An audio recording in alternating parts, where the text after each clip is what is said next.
What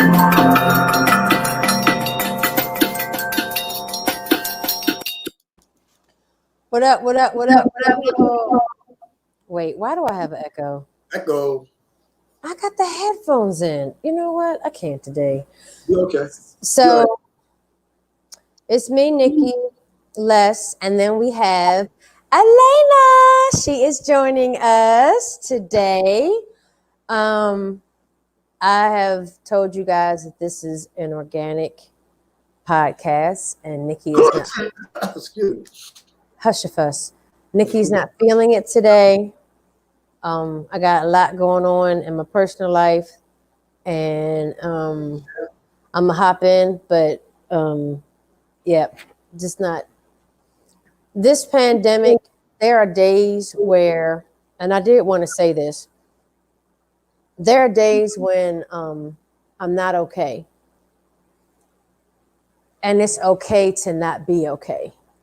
I think a lot of people are going through, quarantine fatigue and things of that nature. And they don't want to say, well, I'm not okay. It's okay to not be okay.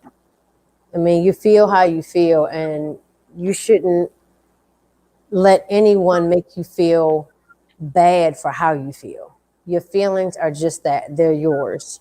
So if you're not feeling okay, it's okay to say, I'm not feeling okay today. So I'm not feeling okay today. And I think it's important to say that, especially in the Black community. I feel like sometimes as Black women and Black men, we feel like we have to have this image or whatever, that everything is fine and I'm good.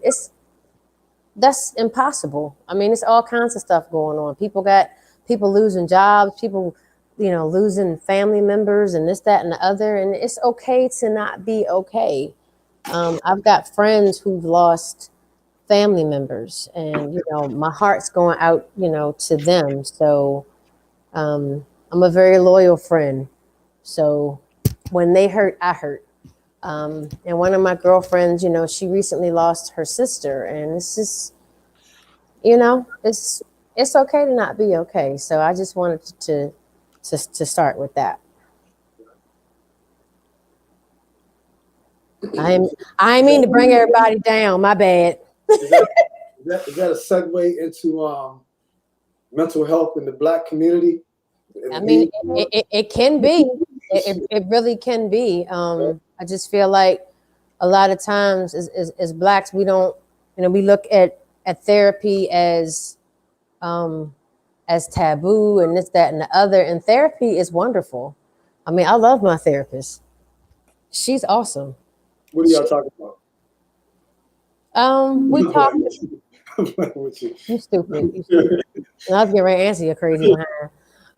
But I will say that she has walked me back from the ledge several times, just with everything that I'm going through. And it's really in how you, how did I put this? It's how you think. She had me start thinking differently. Because I always looked at things through a pessimistic lens, and she had me look at things through an optimistic lens. And it took, it's not going to happen overnight. It didn't happen for me overnight. But as I kept doing the exercises and things that, she had me do, it was like, wow, things aren't as bad, because we can make things seem like the world is coming to an end. And, I try to, in every situation, I really try to look at the good and pull from that. And it's so easy to be negative. It's beyond easy to be negative. It's really hard to be positive. It's hard to look at a negative situation and try to pull the positive out of that and harp on that. But that's my process. Okay. Alanna? I don't know. These are really interesting times. I was talking to a friend the other day who's a pastor, and in the past month, she has buried 9 people.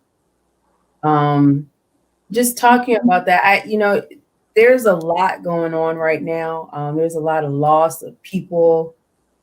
Some people are experiencing loss in finances.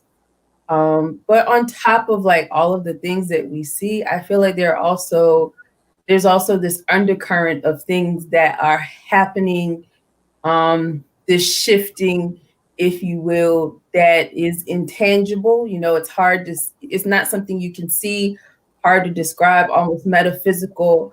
But if you're sensitive to those types of things, it may have your emotions kind of haywire right now because you're feeling a whole lot of things. You don't really know how to categorize it. Like, what is this that I'm actually feeling and picking up on? I think there's a lot going on right now. So, Yep.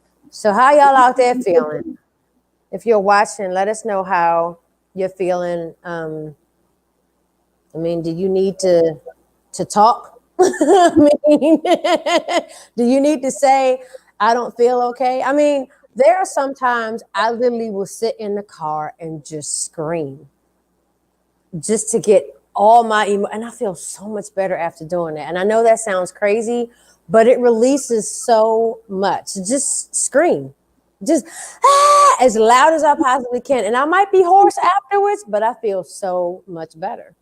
It's just my way of releasing all of the angst that I feel sometimes, all of the frustrations, that I'm feeling. And it's okay. It's so okay to be that way. And I just feel like this pandemic has started to shine a light on mental health, period. Kids are actually killing themselves. Babies, you know what I mean? When I say babies, I'm talking about elementary school kids, 9-year-olds, 10-year-olds. They're hanging themselves. This pandemic doesn't just affect us. It's affecting the babies too. And, mom and daddy, they got their issues. And who's sitting down talking to the babies? Who's asking them, are they okay? They don't understand what we're going through. It's just, it's a lot. It's a lot. And I'm not trying to be Debbie Downer today, y'all. So please forgive me. I don't want everybody to feel like, oh my gosh, she's depressing. But these are some of the things that need to be talked about, that need to be, brought to light. So that's just me today. So let's talk about something controversial to get some folk on here, because ain't nobody said hi or nothing. Hi, y'all. Whoever's watching, how y'all doing out there? Nobody's jumped on yet. They watching, but they haven't said anything. Oh, people are watching. Mm-hmm. They're watching. You know what? I got a question. Mm-hmm. How do you catch this coronavirus? Why are you laughing, man? I think I asked you that before. How do you catch it? You know what I'm saying? Because I'll be honest with you. Sekou Smith. Are you guys familiar with Sekou Smith? NBA analyst. He died, born in 1972. He died from the complications of coronavirus the other day. Brother. You know what I'm saying? Mm-hmm. It's like you got folks out here who wear their mask, who social distance, who don't hang out, and they get it. You know what I'm saying? Then you got folks out here licking toilet stools. They ain't caught the shit yet. You know what I'm saying? So how do you get it? I mean, is it a crapshoot? Somebody throwing the dice out there with your name on it? Well, the virus can live on surfaces. So even if you are wearing your mask and this, that, and the other, if you go somewhere and someone sneezed and their droplets are on something and you touch it and accidentally touch your face, guess what? Okay. Maybe you're not understanding my question. Is that I don't do spiders. Oh. Tanya, what's going on? Hey, Tanya. No, how do we get it? I mean, you got folks out here who literally do right by everybody. Mm-hmm. You know what I'm saying? And for some apparent reason, they're catching it. You got, like I said, you got folks out here who are living recklessly, and they're not getting it. They're not getting it at all. So my thing is, what's going on. You talking about being controversial, right? Not coming from a conspiracy theorist perspective. What's going on? You hearing about random folks getting it, not dying, right? Well, I think it also depends on if you have any underlying conditions too. I mean, if you're diabetic, if you've got high blood pressure, What if you don't have either? You know what I'm saying? I mean, you can still get it. I'm just saying that people with underlying conditions are more susceptible to contracting it. I'm a germaphobe, so I'm wiping down everything when I bring stuff in from the grocery stores because it lives on surfaces. People don't realize that. I mean, they were saying that it's on people's shoes, and think about where your shoes go in the house. I mean, it's on a lot of surfaces. That's why I keep my wipes everywhere in the car. I take them with me in the store. I'm wiping down grocery carts. So that's why a lot of grocery stores, they have the wipes and the spray right there, for you so you can wipe that kind of stuff down. But I mean, how do you know that's the real thing? That could be a placebo. This is why Nikki brings her own. Well, I mean, I hear a lot of people who are who don't believe in wearing masks kind of using that argument. Like people who are wearing masks are still getting it, so what's the deal? And I'm not wearing one and I'm fine. But I do think that it's kind of the same with wearing a seatbelt. Like you can wear a seatbelt, drive a car, still be hurt. It doesn't keep you from getting it altogether. It just reduces the likelihood that you'll get it. I think honestly, we don't know enough about this disease at all. And I think that's kind of what makes it very difficult. And I think that's why conspiracy theories are running so rampant, because there's so many things we just don't know. Right. Add the mistrust of government to that. But yeah, I just don't think we know enough right now. So yeah. Well, I agree. And then they got the new variants out and stuff. And when they were like, oh, the vaccines, they'll guard against that. I'm just like, hold up, stop. I'm not a scientist. I'm not a doctor. Don't pretend to be either one of those. But logically, that does not make sense. And I'm glad that now they're being honest and they're saying, well, we don't know.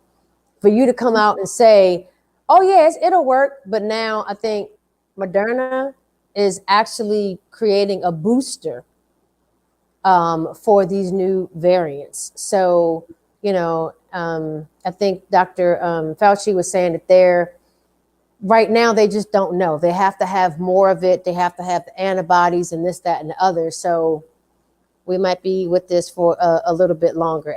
But the new variants are more contagious than the original. Great. You know what I think the problem is, right? What? Slavery. Shut up. That's his answer to everything. It all started with slavery. Say less, expound.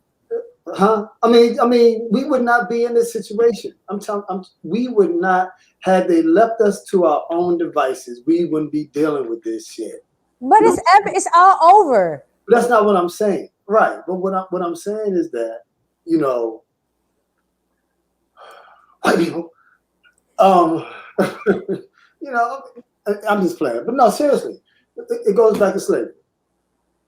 That's my new answer to everything. Like putting Robitussin on everything back in the day, or the Greeks put Windex on everything on my big fat Greek wedding. You know what I'm saying? It's slavery. Shut up. It's because. Okay, all right. Well, then how do you explain it being all over the world? It's in Africa now. So even if they left us over there, we still be getting sick. Yeah, I know what I said makes no sense, but that's my explanation.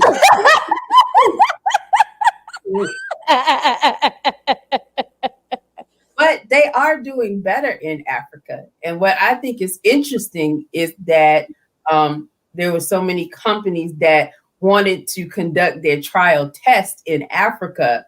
And that's the interesting part. And I was happy to see that there were several leaders who said, no, we good. you won't be testing on our people, but because they feel like blacks are expendable. Hey, Nikki, if I send you a something, can you play? Alanna shared this with me the other day. I saw it, but I didn't really pay any attention to it. And it was just talking about the experimentation that they're going to be doing in Africa and how they felt about black people. I'll send it to you. Maybe you can pull it up. If you're not feeling overwhelmed. Shut up. Is it words or is it a video? Video. How long is it? Alanna? Oh, about a good 20 seconds. I mean, it's just it's just the how they look at us. You know what I'm saying? I mean, it's like they want to exterminate us. It's like like we scum. Yeah, I mean, if you email it to me, if I can download it, I should be able to upload it. Yeah, I mean, it's like this whole thing with the mask thing. If I'm wearing a mask and you're not wearing a mask, right? I shouldn't get offended because you're not wearing a mask. That's what I'm wearing the mask for, right? Right, but it just cuts down on the spread. But okay, so all right. So if that's the case, then they need to put the female condom back out there because I ain't seen one in a long time. Y'all know what the female condom is, right? I'm not trying to be facetious. You know what the female condom is, right? No? It's like a trash can. It goes, you put it in and it covers the outside, the private part, right? Mm-hmm. So so therefore if the condom breaks, nothing gets on you. You understand what I'm saying? It's like a trash can liner. I'm not saying there's trash can down there. I'm just saying it's a liner.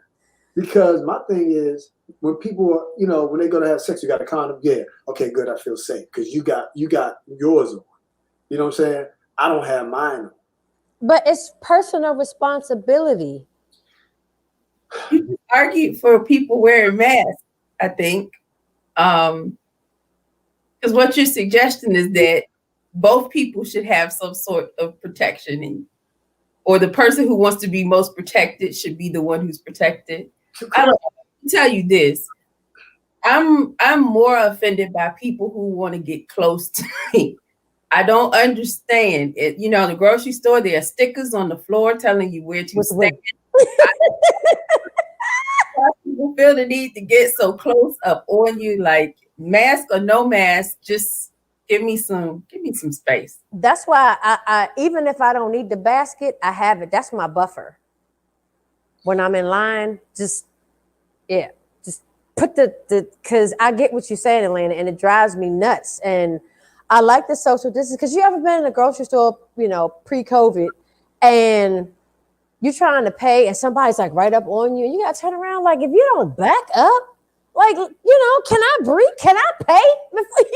So yeah, that's annoying. So I'm actually enjoying the social distancing for real. I mean, I think that's what they're trying to do, get people used to being away from each other like that. But I think the social distancing has worked well for brothers who sit at the bar and sisters come up and say, "Can you buy me a drink?" You know what I'm saying? Yeah, you know what I'm saying? No, I can't buy you a drink. 6 feet apart. You know what I'm saying? I mean, listen, you know what? Maybe I'm oblivious to it because I run into folks in Walmart that I ain't seen in years. We in there dapping each other up. You know what I'm saying? I ran into my cousin when this first kicked off, and I hadn't seen her in a while. And, she's on my grandfather's side of the family, so I really don't see them. And I used to see her all the time. When I saw her, I just gave her a hug. I forgot all about it. You know what I mean? But, I mean, listen, protect yourself, do what you got to do. If I see you in the store, Nikki, I'm running up on you. No, you're not. Watch. You can't stop me. Shit. I mean, you can hit me. Run into this, wait a minute. Run into this fist. My body language will let you know you need to back up. Facial expressions, all that. I'm like, I mean, look, the things that they're telling us to do are like basic, common, like wash your hands. Like, who wasn't doing that before. Nasty, nasty people. Right. And I think that's why I like my space, because people aren't clean. They aren't. Say it again. For the cheap seats in the back. They are not. I mean, how many times have we been in the bathroom and you heard somebody go to the bathroom and walk out without touching water? And I'm peeping through the thing trying to see, like if I'm at work, I'm peeping trying to see who it is. You just a nasty little fucker. You just nasty. I was in Don Pablo's. I think it was Don Pablo's, and his cat was in the stall. He was a cook. He walked right out and walked back into the kitchen. Time to go. Pack it up. You're mailing. I don't care. I'm rolling. That's nasty. Well, here's the thing. We're going to need to stop eating out anyways. If you feel like that, stop eating out. Alanna and I was talking the other day about the movie Road Trip. Right? You seen Road Trip? I don't think so. Like 3 or 4 white guys in college, and one guy has a girlfriend who goes to a different college. He's been calling her, so he thinks that she's cheating on it. So he sends her this nasty letter. They take a road trip, right? Mm-hmm. I mean, they stop off at a black college, or it could have been a white college, but they were at a black fraternity. So now they get initiated. He has sex with this big, humongous black sister who just died a couple of years ago. He's skinnier than me. You know what I'm saying? And they stop at this restaurant, and the guy complains about his order. So he sends it back. So he takes the pancake or the waffle, licks all on it, sticks it down in his pants. You know what I'm saying? And puts it back on the plate and serves it. And the next thing you see this guy just eating it and smiling as he's enjoying it. Oh. But this is what I'm saying, man. These are the things that we don't know. I know. I mean, I've thought about it, which is why I do most of the cooking. I mean, for you religious folks out there, I don't care how much you blessing and eat. If somebody put ass on it, you didn't just. So I'm like, you might as well not pray over your food. If you got to pray over your food, you don't even eat there. You know what I'm saying? Like that prayer is going to perform some type of alchemy and shit. Take out the poison. I mean, I get it, but if it's like that, I don't need to eat. If I got to go into a situation, if I know you got roaches in your restaurant, and I'm just, dear God, please don't let there be no roach in my food. God is like, why are you there? I mean, seriously. It's like, have y'all heard Richard Pryor when he went over to Miss Irene's house after his mother died? You know what I'm saying? And Miss Irene is half blind, and she got roaches. So baby, baby, Irene can't see like she used to, so she probably went to sleep and left the oven open, and those roaches crawled into the almond. You know what I'm saying? Because they think they're eating almond dressing. You know what I'm saying? I mean, the roaches crawled into the dressing, so they're disguised once they get cooked as almonds. You know what I'm saying? Like Richard Pryor was like, you the only one who got a roach, motherfucker. You know what I'm saying? My almond got feet on it. You know what I'm saying? So, Yo, that's not funny. My dad was a pastor, and everybody, of course, wants to have the pastor and his family over for dinner. And we did go to this one lady's house, and this was the beginning of the meal. There was a preserved roach in my ice cube. And so when she turned to go back to the kitchen, I showed my dad, I'm like, I've eaten some nasty food, but I can't do this. So we made my sister cry, and it's like, you know what? The baby's not feeling well. We just we gotta go. Like, I'm cooked. He's like, pack it up. We'll eat it when we get home. Man, my aunt, let me tell you something. My aunt's neighbor had invited her over for dinner. And she had gone over to her neighbor's house early for something. And she watched this woman open up the pack of chicken, and take it from the package and put it to the pan. No. My aunt was like, I was just coming over to tell you that we're not going to be able to make it tonight. I was just like. Time out. I believe in washing the chicken. Yes, yes. They have done semi-research stating why you should not wash your chicken. The chicken is supposed to go, I'm with you. The chicken is supposed to go from the container to the stove or pot, wherever you're going to put it in. Hell no. As a matter of fact, I'm going to do the research. But you know what? See, Alanna, y'all are cool. I'm at the age now where I see a roach. I'm like, yo, fuck that. We're not eating it. You know what I'm saying? You got roaches. We out. That's nasty. Being polite. You know, who has roaches in 2021? Do roaches even exist in 2021? Yes. Where? When's the last time you seen a roach, Alanna? I may have seen one in 2020. No, I ain't seen I gotta think about this. But my story was, it was many years ago. No. There's no justification on not cleaning chicken. I'm sorry. Because it's bloody and it's just nasty. And depending on how yellow it is, I'll make it skinless in a heartbeat. Washing raw chicken before cooking, it can increase your risk of food poisoning. Well, I mean, okay, first off, why? Exactly, because I clean mine with soap. Water from washing chicken under a tap can spread the bacteria onto hands, work surfaces, clothing, and cooking equipment. Oh, so that's for dirty people who don't Pretty much. Their counter, their hands. Thank you. And I use if I have to cut my chicken up and it's raw, I use a wooden cutting board because the plastic ones are porous. So you're not supposed to cut your chicken on plastic cutting board. You use wood because you can actually clean the wood. What about stainless steel? I mean, I don't know. I don't have a stainless steel cutting board. I mean, anytime I clean chicken or cook chicken, I pour Clorox onto the utensils. Mm-hmm. You know that hot sauce commercial where that white lady said, I put that shit on everything. Yes. That's how I am with Clorox. I put that shit on everything. Oh yeah, Clorox. I got Clorox. I have a spray bottle with Clorox and water. Hey, spraying down everything. Can I give a tip to the brothers? Go ahead. Sister coming over your house, you want to be romantic? You know what I'm saying? You know it's going to lead to some things. You trust her, but you really don't trust her? Go run a bath water. Put some Clorox in that water. You know what I'm saying? I put that shit on everything. Oh my God. You try to say, they be like, he's so romantic. He ran me a bath. It was bubbly.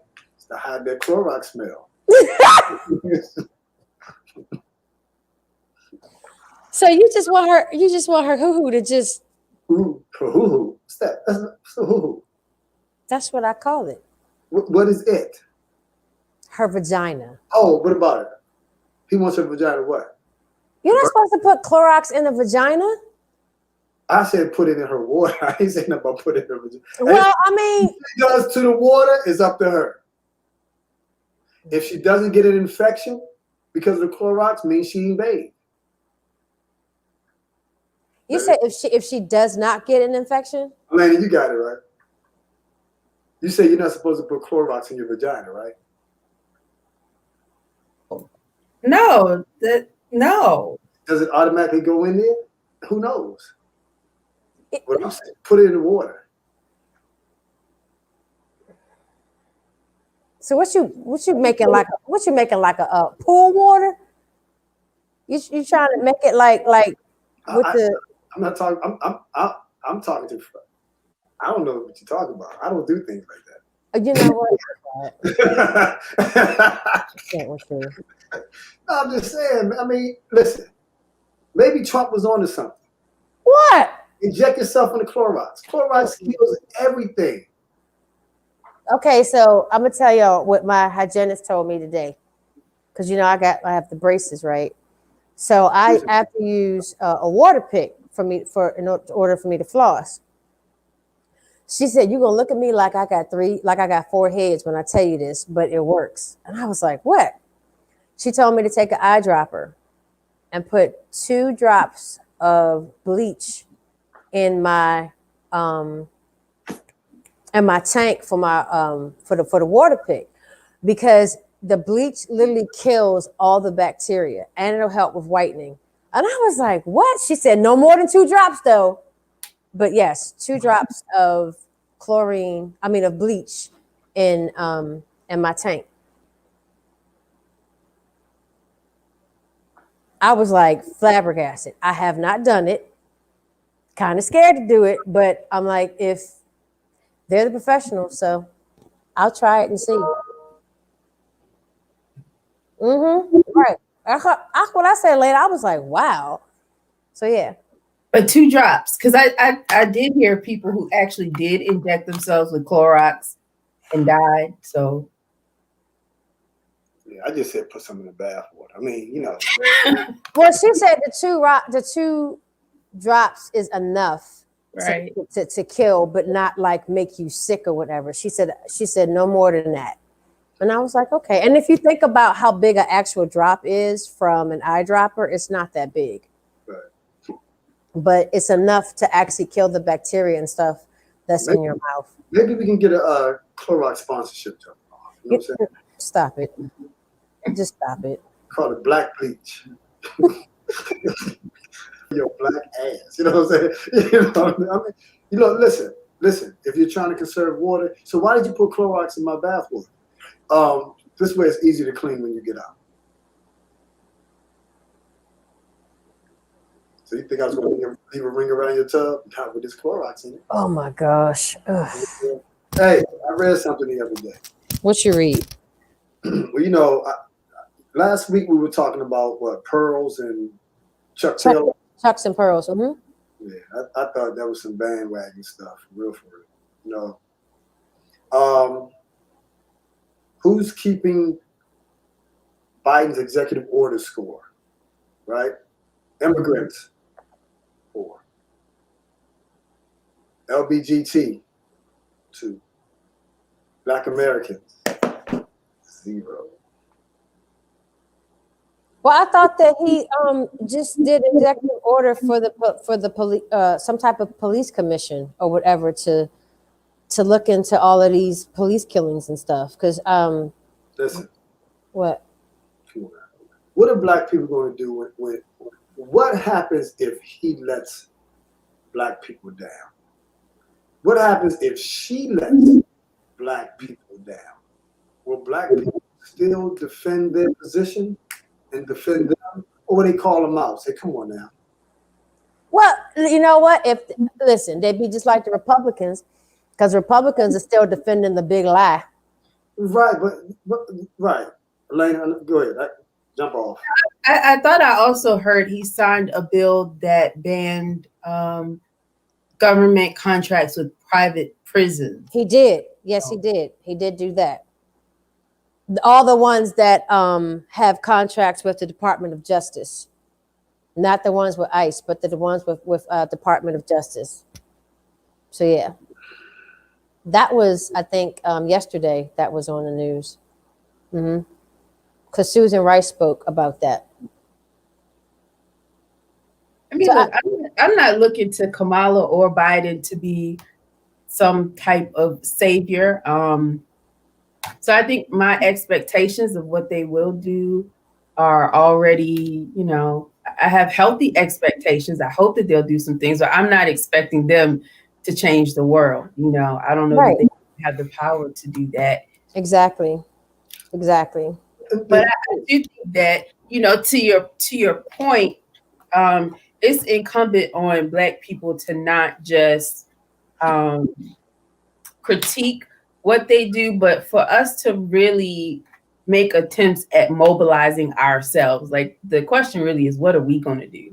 Like, we can't really sit back and wait for them to do everything. What are we going to do ourselves? Right. Looks like I know, right? What you got to say, Les? What you got to say?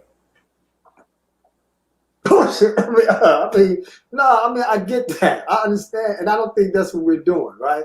I'm speaking to the fact that Black people lost their goddamn minds when it came down to Kamala Harris and this cat. I mean,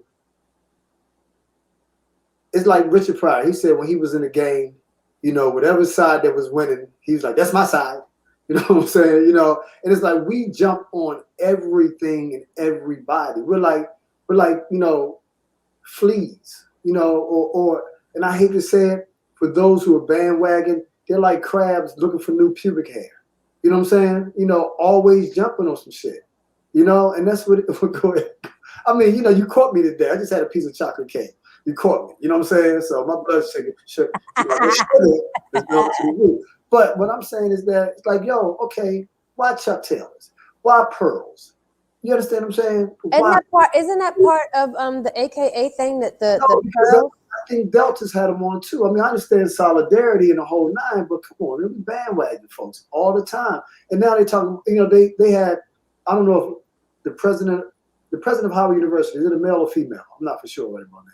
Someone was on the other day, they were just talking about how now, you know, blacks at Howard University have been rejuvenated into thinking, you know, that they can, you know, go after these positions. I'm like, it don't work like that. It does not work like that. Well, why didn't they think that they could go after the positions beforehand?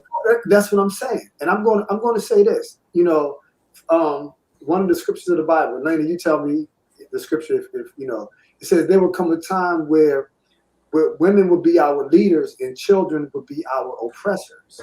You know what I'm saying? And I think we've seen kids oppress adults. We saw that years ago. But we're now beginning to see women lead, not just, you know, CEOs and things. I'm talking about in positions like Kamala Harris. So I understand that's a position that, you know, it comes once every 4 to 8 years. And it doesn't come to everybody, you know. So it's like we jumped on that without holding anyone accountable. Because I'll be honest with you, you know, in my opinion, I think Elizabeth Warren would have made a better vice president because she had more experience. But she's radical, you know. You can't. If Alanna, if you and I are running, or Nikki, you and I, we are debating against one another, and you didn't call me a big head, you know what I'm saying, child molester, pedophile, racist, you know what I'm saying? And then, you know, I turn around and say, hey, would you like to be my vice president? No, it don't work like that, you know? So I think we just need to get off that bandwagon. And I think we really should start holding these folks accountable. And accountability would have been like, so what are you going to do for us? You know, I don't trust her record for what happened back in California. I don't trust that. What? Nothing. That's your opinion. And you're entitled to it. You're looking like you got something to say. You trying to start some shit. No, I ain't got nothing to say. No, I just take to see bandwagon folks all the time, man. I do think that if young people feel that the ceiling has been lifted for them, I don't think that that's a bad thing. Kamala aside, I think our greatest prison, our greatest limitations are those that we impose upon ourselves. So if seeing this Black woman in this position allowed young people to believe that they could do more than they previously thought, I don't think that that's necessarily a bad thing. I do think, though, as people, as Black people, we have to be careful. I think that we're an emotional people, and I think our emotions are often manipulated. I wonder if Kamala is a Manchurian candidate or a Trojan horse of sorts, and with what we feel that we've gained, what is it that we also stand to lose? Right. While we were caught up in the moment of celebrating Kamala, while we were caught up in, you know, Barack winning, what is it that we were not seeing? Where was our attention being diverted from? I think if, you know, bandwagon Chuck's pearls, I don't really care. You can wear them if you want to, but I'm more concerned about, like, is it being used? Are people who look like us in positions of leaders being used are being weaponized against us?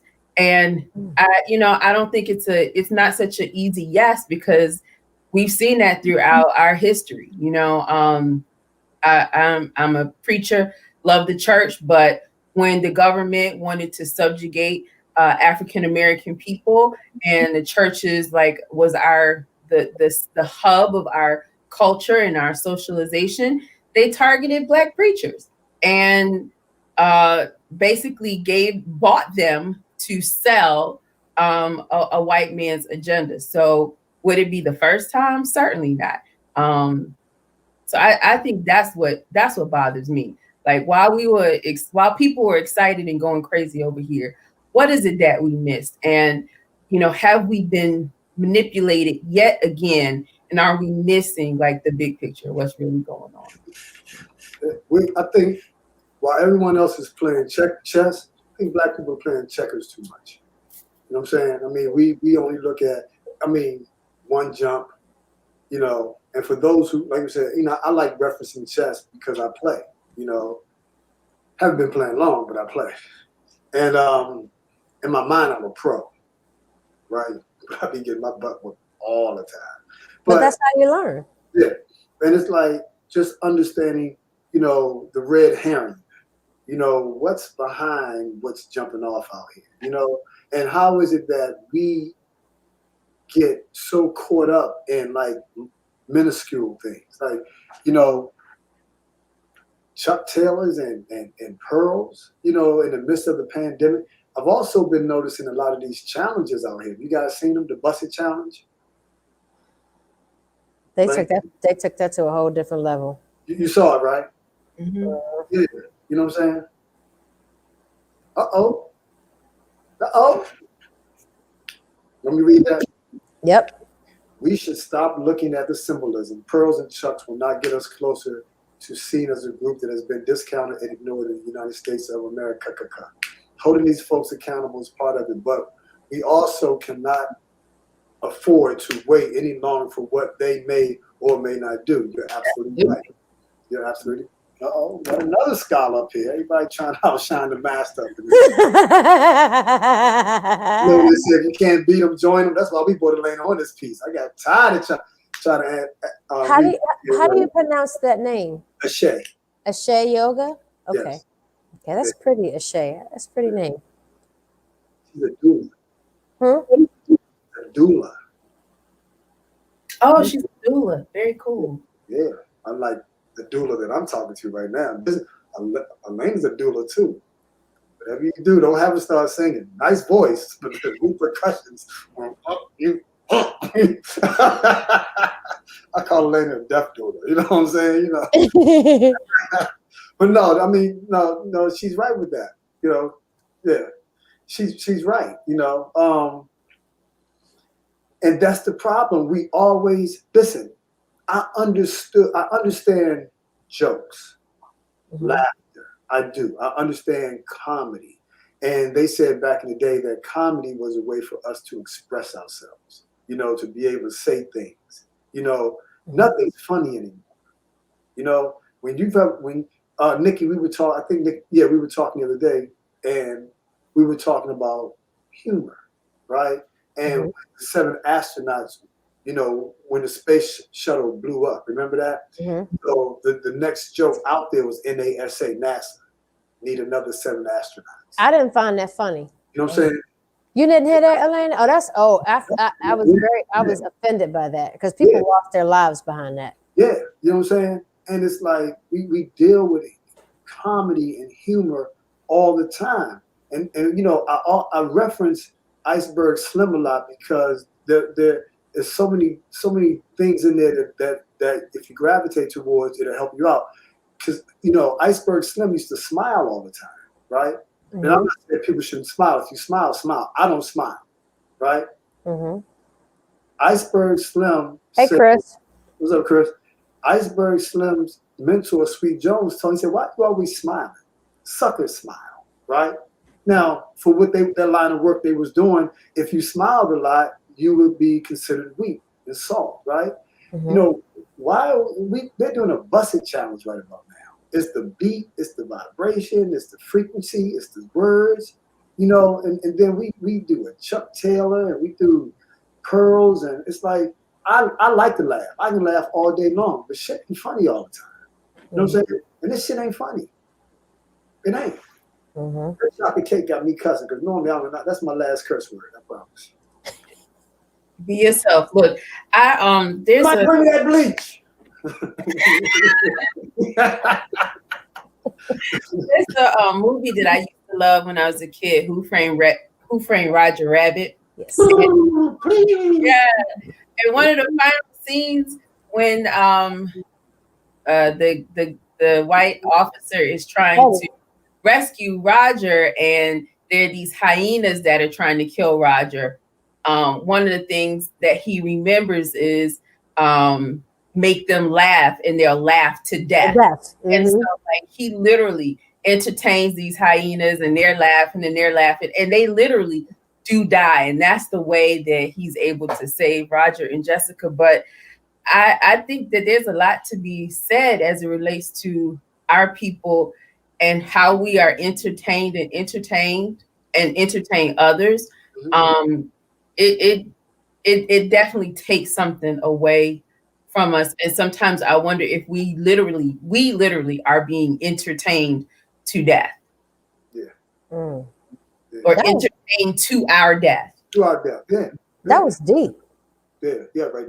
That was deep as hell. Yeah, write that shit down. I'm saying. Too, though. His name was Eddie. Please, Eddie. Eddie Valiant. Let me tell you something. I don't like to be entertained. I don't. You know, I'm to the point now. Seriously, I mean, if someone was giving me a lap dance, they would have to be speaking econ or something to me at the same time. You know what I'm saying? You know, the square root of 16. You know what I'm saying? You know what I'm saying? I mean, I'm no bullshit, because it's a waste of time. But going back to what you just said, Alanna, Richard Pryor said when he went to jail, he said, man, you wasn't fucking me no place. He said, I kept them laughing so they wouldn't get the booty. You know? You know, them hyenas. It's like I don't even like to see cheerleaders dance, black cheerleaders, especially black cheerleaders, doing halftime shows. You know what I'm saying? I don't like to see black people entertain anybody. I don't. You know. Does it remind you of them being a jester? Yes. Yeah. And, you know, even with my daughter, man, I'm like, I look at her like, don't get up and start dancing. Don't do it. You know what I'm saying? You know, because you know when they have, if you ever gone to one of the Wizards games, right? Or, you know, they do the dance cam. You know, then they, you know, folks around there acting like fools. I'm looking at them like, yo, why? You know what I'm saying? Even maybe because I'm sensitive and I don't like that much attention on me, but I'm like, why? You know, but. Nah, that laughing shit. We got to stop that. So, if you don't like to be entertained, does that mean that I mean, you referenced Richard Pryor a lot, and he was an entertainer. So, I mean, how do you? Richard Pryor was in it, but you know what? If you pay attention to Richard Pryor, just like if you pay attention to Rudy Ray Moore, Wheat Straw, they was dropping knowledge. You know, so they had a message in their entertainment. Okay. There's a message to their madness and a message in their madness. Okay. You know, but it just in terms of getting up and dancing, show me that new dance move you just learned. Like you. You know what I'm saying? I mean, you know what I'm saying? Seriously, that's not, you know, I tell you what, show me that new math problem you just learned. We never do that. You know, show me that new, you know, that new thing you learn how to do with your tongue. Oh yeah, I took a string and put it in my mouth and came back with a bow. No, you know what I'm saying? It's like, how about you recite that quote that you memorized? Yeah, you know what I'm saying? You know, shit. What was that last Jeopardy question? You know what I'm saying? You're a different cat, boy. I don't like dumb people. I mean, and that's you know, and that's just something about me. You know, I don't like dumb people. And what do I mean by dumb? I mean progressively ignorant folks, right? If the sky is blue, and we've identified the sky is blue, and you purposely say, oh, it's green or yellow, or you purposely call someone by the wrong name and being progressively ignorant, right? Or, I got off salmon versus salmon. It just depends on where you are, right? I used to harass people for saying salmon, but I understand that's semantics. But certain things I just don't like when it comes down to people, and I can't stand dumbass people, And I'm not saying people who don't have degrees. That's not what I mean by dumb. Mhm. I think Elena's a snob for damn self, but that's just me. You know what I'm saying? You know what I'm saying? I mean, because you always want a good conversation. Well, but I'm like, you can't be up there, like I got a show for you. The Parker. Remember the Parkers? With Monique? Mm-hmm. I mean, she was always after Professor Ogilvy, you know what I'm saying? And it's cool. And no disrespect to her, but after a period of time, you just get tired of that, like, but I dug the Cosby Show. Because I mean, they was dropping some mad science, even in terms of the art on the wall. Elena, can we see that picture behind you? You don't mind? Wait, let's see. Okay, yeah, that's cool. Oh, I like that. Man, I like that paint job. Wow. Who did that? But what I'm saying is from the artwork, from the different people they had on this. Nancy Wilson when she was on there. The jazz. Oh my gosh, the jazz was just crazy. There I go, there I go, there I go, there I go. You know what I'm saying? Yes. Yes. Say what you want. The Cosby Show was a great show. I liked the fact that it portrayed blacks in a positive light. He was a doctor, she was an attorney, and their kids challenged him. You know what I mean?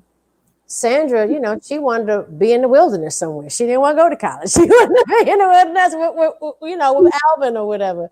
And, Denise wanted to do her own thing or whatever. And then you had Theo and Rudy and Vanessa. Oh, Vanessa put them through the ringer. That and the illustration that he gave about the steak, you know what I'm saying, and the potato being placed on a garbage can. Oh man, that was deep. That presentation, man. And see, that's the type of father I am. Like, nigga, why you here?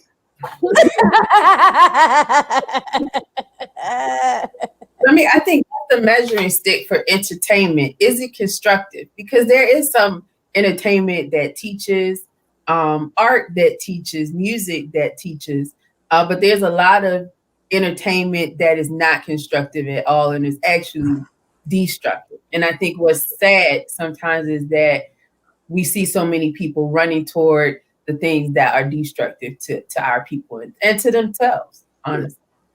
Yeah, the Cosby Show and The Different World, that's the joy. I still watch them when they come on because they ain't syndication. Yep, I watch them. Sure enough. Yeah.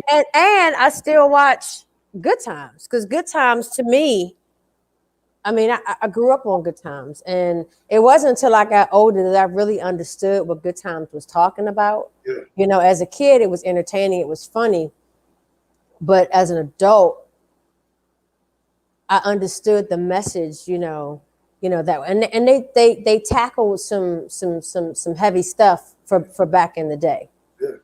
Yeah.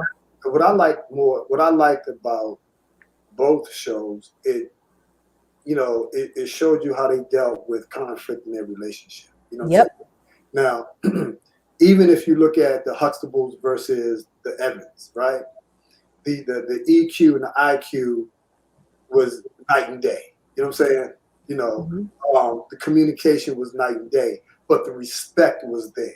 You know what I'm saying? And then there were ways in which they went about doing things. And I appreciate that because to me that shows you that the outside influences should never determine how you communicate to anybody that's going on that lives in a house with you. Yep. And they and the husbands and wives both respected each other. Yeah. They respected their decisions. It wasn't when Cliff came home, Claire wasn't, you ain't take the trash out. It wasn't that. You know what I mean? And that people say that it's corny, but that's that's how it was back in the day. I mean, if I think about, my grandparents and, my parents, even now, my parents been married. Let me see, I'm 40. They've been married for 45 years. Hey, that's unheard of. Oh, you know what? Shout out to all the married people. Today is Spouses Day. So happy And today is my daddy's birthday. So happy birthday, Daddy. So, Hey. What? I'm going to throw something in there because Alanna and I had this conversation a while ago. We were talking about dating. Remember, we were talking about dating and how, in certain communities, I think we were talking about the Jewish community, how they go through that process of getting other people involved in their relationship to make sure, or it's a process of vetting, right? Okay. Yeah, Alanna, can you expound on that a little bit more, please? Yeah, so I do work for a Jewish organization, and I have a lot of Jewish friends. And one of the things that I've seen that's interesting, especially in the more Orthodox communities, is the way that that they date. They have matchmakers. They create a profile, kind of like a CV, like a resume, and their resumes are shared. Part of that process is talking to people who know the person, one family talking to another to see like what is their background. During this process, before they even had their first date, is disclosing, is there anything egregious that would cause this to not be a good union? And then after this full vetting process that involves certainly the person who's dating, because they have to, have some level of attraction or like the candidate. After the parents have done their piece, then people will then go on a date. And they're very upfront about what it is they're looking for in a marriage, in a union, in a partnership. And I think by putting those things out early on, they're not as subject to like fall in love and then find out they're incompatible. Like they know a little earlier, you know what, we're incompatible, so let's not even go down this road. But they also have the voices of other people, so there's no crazy in love or love blindness. I didn't see the red flags. Well, some of the people around you who are involved in the process may be able to see like some of those red flags that you don't see. So it's interesting to me. That's kind of when I was talking to you, Les, about almost interviewing the person that you're interested in, asking certain questions, telling them, I think in the Black community, we're not really honest about what it is that we want because we're afraid we're going to run that person off. But I think that those are the type of things that need to be talked about up front. If you want to get married, tell a person, yes, eventually I do want to get married. I do want to have kids, or no, I don't want to have kids. I'm not interested in being a step parent. Or yes, I am. I would be open to being a step parent. That kind of stuff. That stuff is important. And you can't wait until you get to the point where y'all are married or about to get married and realize, well, I don't want to get married, or no, I don't want to have kids. Because now you've invested, however many years into that, and it's a waste pretty much. So I think I think that's important. Because like I've shared, when my boo and I, when we got together, I mean, our first date, and I joke about it all the time. I said, I feel like I was on an interview. He was asking me all kinds of questions, but we're both at a point in our life where I don't have time for BS. You know what I'm saying? If we're not at least close on the same, wavelength, then what's the point in even going there? If he doesn't want to get married or I don't want to get married and it's just totally off the table, then why go through the process? You know what I'm saying? So, because let's say that he wants to get married and I don't try to change my mind about marriage. If that's what if I don't want that, then I don't want that. So I think people go into relationships sometimes like, well, I can change this person. I can change that person. No, you're not. You're not going to change them. They've already told you what their views are. Accept that. I think a lot of people don't accept that. So, and I think a lot of times people just are afraid to actually ask those tough questions. But it's better in the long run if you ask it up front. And then, later on down the line, you can't say, well, you didn't tell me. I did. I told you in the beginning, this is not what I wanted. And you still felt as though you could change me or this, that, and the other. And it doesn't work. It doesn't work. So I think a lot of times people also get caught up in the physical. It's not just about good looks and a good body, you know what I mean? Or a nice body, it's up here. What does this person, back to gening somebody, Les, what does this person bringing to the table? You know what I'm saying? How can this person improve, help improve me and improve my life? What are you bringing to the table outside of, oh, you look good and you got a nice body? Because you could have all of that and be dumb as a box of rocks. Symbol without substance. You know what I'm saying? You know? Like I say, it all starts with slavery. You know what I'm saying? It started because we were doing this. We were vetting. So I don't want the Black conscious community to be like, y'all talking about Jewish folks, but we were doing it. No, we were doing it. You know what I'm saying? But keep in mind, what was marriage about? You know what I'm saying? It was about building. It was about nation building, putting the best people together who matched up, well, we will say compatible at the time, but could serve the purpose. But it's like now, even with the going on an interview, you can have you ever had someone lie on their resume? You can't even do it. You know what I'm saying? But you didn't already hire this person now, so you got to train them. Now you're pissed off, you're mad at them, So you can ask people questions all day, every day, right? You said something about the physical. Now, one of the things that I do, can I throw my plug in? One of the things that I do as a certified life coach, we call it reading energy, but it's where, I've named it an innate profile assessment. You know what I'm saying?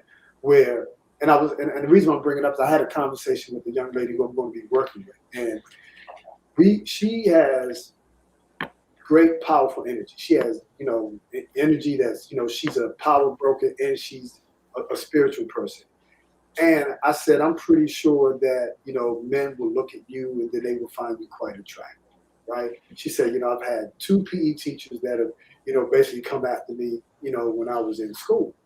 I said, what happens is what they're looking at is they're looking at your energy, and the energy is within, right? So a lot of men aren't mature enough to say, listen, it may, from a physical perspective, it's your eyes. Your eyes are just beautiful, right?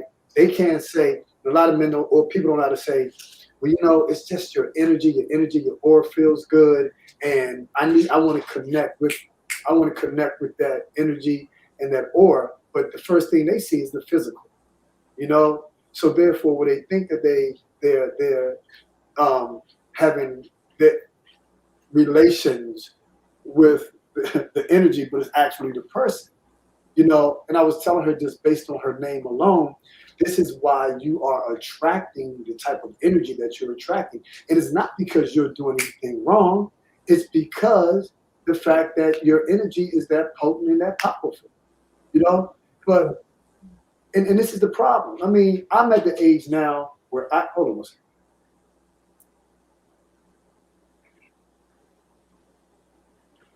Age, he making all that noise, man. You see him on the podcast, get out.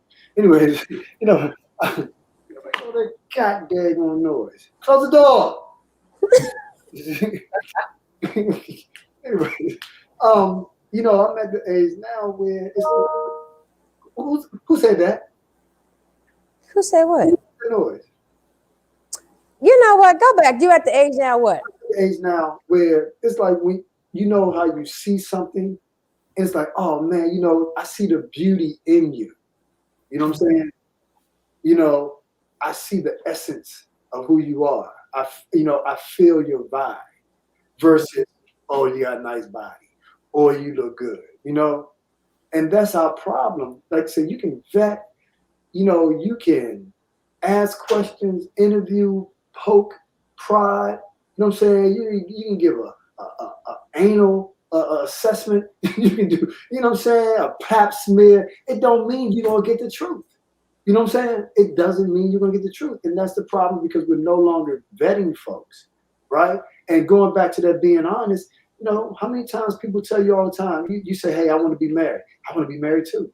Great. Okay. Check that one off. Hey, I want to have kids. I want to have kids too. Check that off. They want to do everything that you want to do, right? But then when you know what I'm saying? And then they hit you with that line. Oh, as soon as I come to my senses. You know what I'm saying? I'm gone. You know what I'm saying? Or like Biggie said, once I see the semen, I'm leaving. You know, you know, you're growing up. So, you know, we need going back, you know.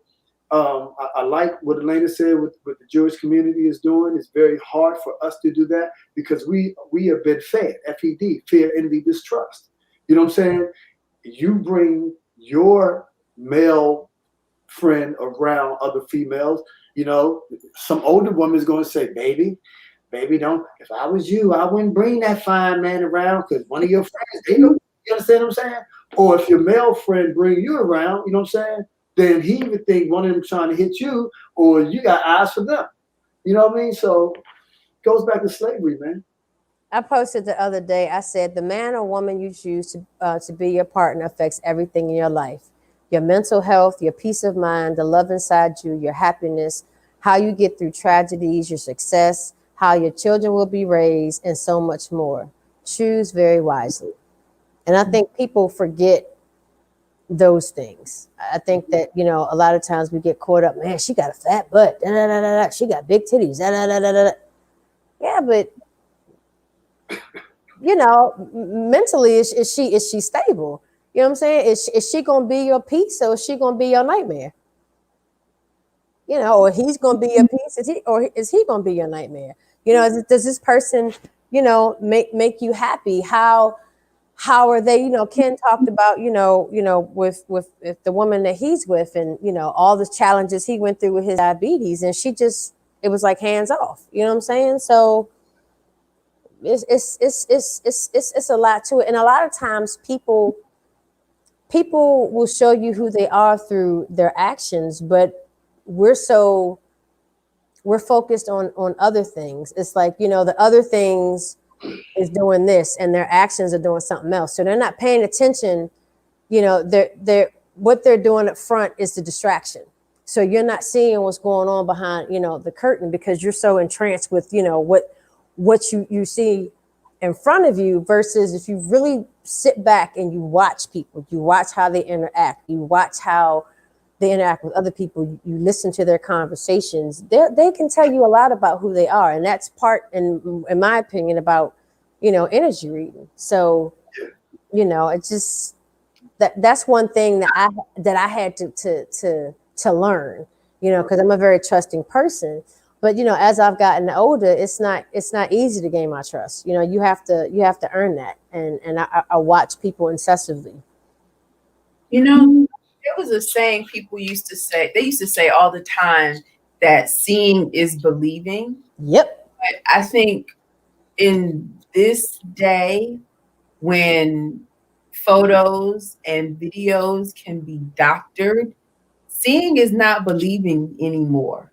You know, at least not seeing with these two eyes. You Right. know, I think that Jill Scott has a song out called Discernment, you know, to Les's point about the energy readings. You know, I think we have to see beyond what you see, because what you see is not always a representation of the truth. I think that this election cycle, everything that's going on with COVID, is just proof positive that seeing is no longer believing. Like, you need to, there's a new way of seeing to really discern truth. You gotta look with your third eye. Yeah. Alanna, I sent you a text. You haven't responded yet. No. I haven't responded. I'm sorry. Hold on. Let me check it out. This COVID got us in 3 different wait a minute. What'd she say? different places.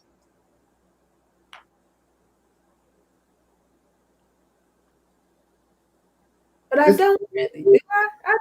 Anyways, well, I was asking Alanna if it's okay if I mention the fact that she's done marriage counseling.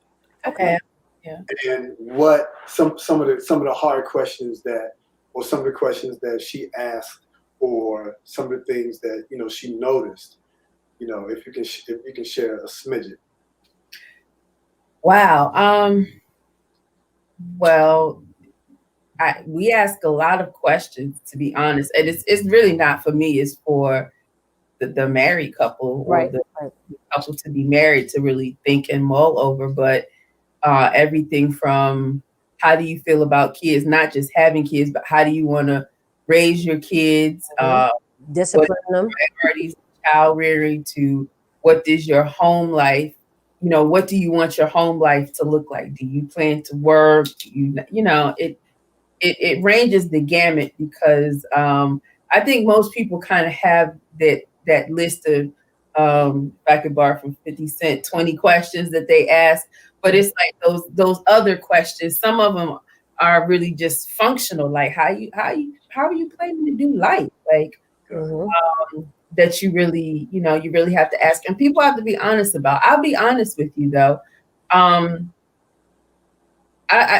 think part of it is about how a couple answers those questions together. But more than that, it's if they are compatible, like, are they willing to work at it? Because, any type of partnership or relationship, even friendships, require give and take, sacrifice, understanding, so are you willing to work at it? Are you willing to be wrong sometimes? Are you willing to learn? Are you willing to be vulnerable? It's Right. I think what I've seen is, when it comes to relationship success, it's more about the soft skills that people have. Do they have an EQ? Like, what's your EQ looking like? Do you know how to communicate? Like, so even having answered all these questions is kind of just basic. Can you carry on a relationship with anybody? Right. And the thing about communication is more than just talking and listening. It's about comprehension. And a lot of people forget that part. If I'm telling you something, I need you to comprehend what it is that I'm saying. I need you to really listen. I need you to really understand what it is that I'm communicating to you. And I think a lot of times that's the piece, that's missing, because a lot of times I think people listen and listen for an opening for them to actually jump in, and you're not comprehending. You're not truly listening to that person. I think listening and comprehension go hand in hand, and I think a lot of times people they miss that part. Right. Well, I mean, if you've never seen anyone model that, you may think that you are doing things that are right. But I want to ask Alanna a question: is that so? Based on people, I won't say people lie, but people want what they want. So that whole fake it till you make it. We really need to stop saying that, especially in our relationships. I say fake it till you make it if you plan on working to come up to par. If you're not, so you meet someone and they say, you know what, I do not like a person that smokes, and you smoke. You know what I'm saying? But you faking like you don't. Now, if you have all the intentions of stopping, you can either be honest, or if you're going to hide the fact that you smoke, try to do your best to go cold turkey with the quickness. But Alanna, would you say that? Because my thing, I say relationships are like crapshoots. You never know what you're going to get. I don't care, what you go through. You never know what you're going to get. I mean, I think that's true to a degree. All with all the due diligence in the world, it may not work out. We are very good liars. We're very good. COVID is not the only time where we have worn masks. We're really good at just masking who we really are. And the longer people have worn a mask, the better they get at it. So yeah, it can totally be a crapshoot in either direction. One of the last couples that I spent some time with, I can remember after the sessions, like thinking, "Oh my gosh, I don't know if this is going to work out." Because they were, oh my gosh, they were so different. Like, talk about not on the same page, not in the same book. But what they really had, they had a desire to be together, and they had the soft skills. So they're doing extremely well, to be honest with you. And it's just because I think they have those soft skills of communication. They're able to be vulnerable. They're honest people, you know. So I think if you got those components, there's a song by Gil Scott-Heron that says, "My life really means is just the songs that I sing are just pieces of a dream that I've been building, and we can make a stand in here. I'm reaching for your hand, and I know damn well we can if we are willing. But you got to be willing. You know what I'm saying? And along with that, because you just can't be willing. You do, you got to have, like you said, the soft skills. To know how to communicate, to be able to comprehend. That EQ is very important. Having someone to have modeled that behavior for you, because my mother was married 3 times. You know what I'm saying? So I mean, that's not the best example that I could have gotten. In terms of seeing people stay together. So I guess my norm would be, hell, get married once, get married twice, get married 3 times. But Alanna, do you feel that acceptance is a big part of that? Because I think a lot of times people try to change people. And I think if you just truly accept a person for where they are in life at that point in time,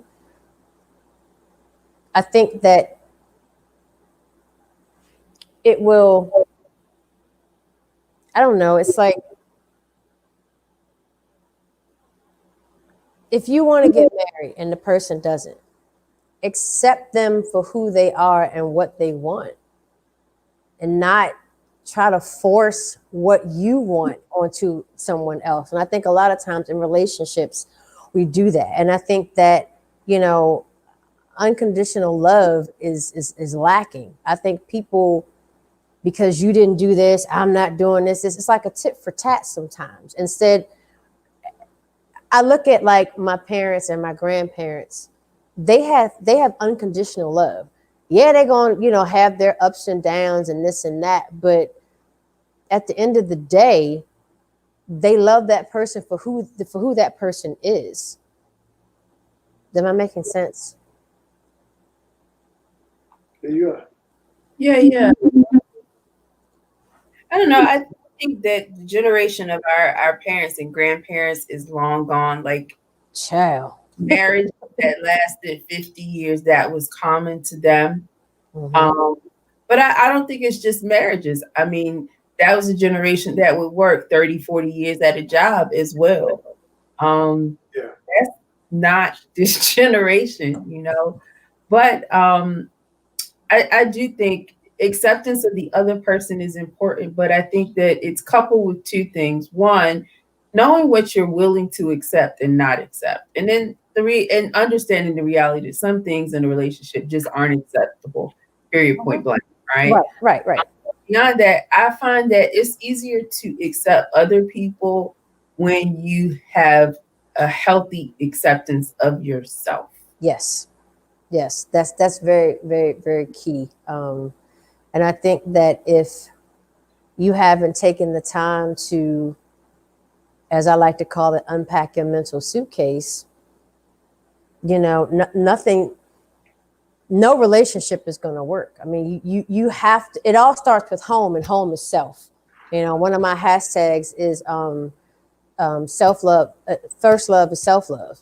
You have to love yourself first, and then there's just certain things that you're just not going to accept, certain things you're not going to put up with, because you love and respect yourself. And I think that that's part of that aura that people are attracted to, because you walk differently, you talk differently, when you have that self-love and that self-acceptance. This is who I am, and I'm unapologetic about it. Either you gonna deal with it or you're not. There's no, I just feel like there's no gray. It's just black and white. Can I jump on something right quick? Mm-hmm. And Shay Yoga sent me this the other day. It was a ad by the Biden campaign. It has a white male, black woman, and their baby. You know what I'm saying? Mm. And it said, you saw that? Anyone see it? And it says, Yeah. this is an advertisement. We are not an insurance carrier. Well, I can't read it, but this is what I'm getting. I'm coming from the Frances Cress Welsing perspective. For those who know who the ISIS paper and Dr. Frances Cress Welsing is, and she was very straight up in her her research about relationships with black men, black women, white men, with women. And what I'm seeing is an influx of, based on, now I'm looking at symbols here, right? Based on, we're having a not even a black woman, but a woman of color. She's black because of her father, but Kamala Harris and Joe Biden. So, I'm looking at it. Is it opening the door and making it more acceptable for black women to now be with white men? Because you got to actually, if you Google it or bring it up, you might be able to understand better if you have a visual perspective. But they're not really pushing black men in strong positions, dating or marrying white women. They will show you a black actor or an athlete who's black who just so happens to marry a white. But they're not showing you black men. Even when you go down to Cohen, I forgot, Cohen and his wife was black. He's white, his wife was black. So is this a push now for multiculturalism? Because, like I said, there was a time in which black men were getting hung or hanged for even fake whistling at a white woman. Let's go back to Rosewood. How did Rosewood start? You know what I'm saying? Emmett Till. Go back to Emmett. Yeah, I don't think it just started with Kamala, but I've just noticed in a lot of commercials, a lot of print ads, a lot of video ads that multicultural relationships are continually being like placed in front of us. And I mean, I to your point, Les, it's not without cause. It's all over the place. Yeah, Yolanda. I mean, almost every commercial. We talking cereal, shoes, Grubhub, everything. It's iteration relationship. And so, it begs the question: what are they trying to show us? What are they trying to normalize for us? I don't know. It's a slippery slope, and I think that as Black people, we would be naive to think that there's no loss for us if we don't sanctify Black love for ourselves. Like there's a loss. Like there's no way to say it. I mean, even in conversations about colonialism, they talk about how in Africa, white men would get with white women. I mean, with African women, and then those children, the children that they would produce, would not have the same African values as the children that would have been produced through a full African union. And then that child's allegiance, then that child has an allegiance to a white man. And so have sex is it's a power play. Marriage is a power play. And because we are not the people with the power, we have to know that whenever there's a play like that, we're going to be on the losing end of the stick. Period, point blank. It all goes back to slavery, Les. well, and it's I guess a way also of trying to wipe out blacks. Race. The black. I mean, right, because the more that our race is diluted, then the less and less it is of us. And I think that's what they want. Yeah. Less of us is better for them. Yeah. Less is more, right? Mm-hmm. Yep. There's a papers, and it talks about a Jewish rabbi who said this in the 1800s. He said that there will come a time in which we will empower Black people in the field of sports and entertainment. You know what I'm saying? Mm-hmm. A lot of athletes, male athletes, have actually married white women. Now, and this is what I've always said: love who you love, marry who you marry. Understand why you are marrying who you're marrying. Understand why you love who you love. I've had friends whose mothers were tough. Hell, name a Black mother that wasn't tough. Not a black kid, you know what I'm saying? And didn't give them. And so he was like, yeah, I'm messing with this white girl because, Black women are just mean. You know what I'm saying? Or Black women are just hard. Gets with her, has a baby by her. And keep in mind, she's not the same. She grows up, so she's no longer the promiscuous teenager that she was when, you was hitting it. You know what I'm saying? You done messed around and got a baby. You know what I'm saying? So what happens when a young Black girl gets pregnant? Your dreams deferred. You know what I'm saying? Her parents are like, yo, you go to school, we'll raise the kid. You know what I'm saying? The baby grows up to be half Black, half white. The mother's gone to college, got a degree. The father doesn't do so well. Who's her allegiance to? So what do you do when you're in Africa, to piggyback off something that you said, Alanna, earlier, where you have siblings, right? Both African. One sibling marries an African. The other sibling marries a white man. Then they both have offspring at the same time. The allegiance is to one, with the allegiance is to the other. Now you got first cousins who don't even hang with each other. You know what I'm saying? And who come from the same grandmother and grandfather. So this whole thing with playing with our lives, this shit has to stop. And I think we have to wake up. Listen, it's not that Black women are hard. It's not that Black men are hard. Look, hell is other people, period. You know what I'm saying? I mean, for those who've lived on their own or who do live on their own, that's one thing you have is peace. If you don't bring no drama to your house, ain't no drama coming. Not as you in the mirror fucking with yourself all day long. You know what I'm saying? Peace starts with you. Yeah. But when you're dealing with idiosyncrasies and you're dealing with habits and cultural norms and how I was raised, let me tell you something. I don't like the toilet paper being turned a certain way. Pisses me off. You know what I'm saying? I'm the same way. You understand what I'm saying? I mean, the toilet stool has to be down. You understand what I'm saying? That's just me. But then as I gotten older, I'm like, okay, everybody ain't like you, even though it's for health reasons. And I'm like, well, hell, if you got a problem with that, go ahead and wipe yourself and get that bacteria in your vagina, and you'll be begging for the Clorox. Watch this. Here we go. It's coming. It's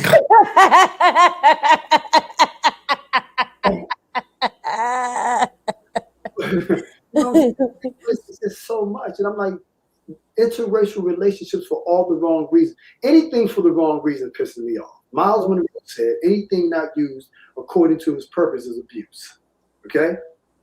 Anything. I mean, I can go Black on Black relationships, white on white relationships. If it's not done for the purpose that it was intended to be done for, then it's abuse. I don't mean to preach. But Miles Monroe said this. This is funny. He said relationships are like, or marriage is like omelets, right? You said omelets? Omelets, right? Okay. So say like you have 2 eggs, right? So if you have a good egg and a bad egg, you're gonna have a bad omelet, right? Be careful who you crack with. But I like that. That's not mine. I mean, throw it back. Throw that chicken back. Throw that chicken head back. You know what I'm saying? Hey man, that shit pissed me off, man, because then you got commercials out here, and I'm finished. Y'all can talk. Then you got commercials out here who do shit, and then they come back and apologize for leaving the black man out of the commercial. They knew what they were doing. That's what I'm trying to get you to They understand. knew exactly what they were doing.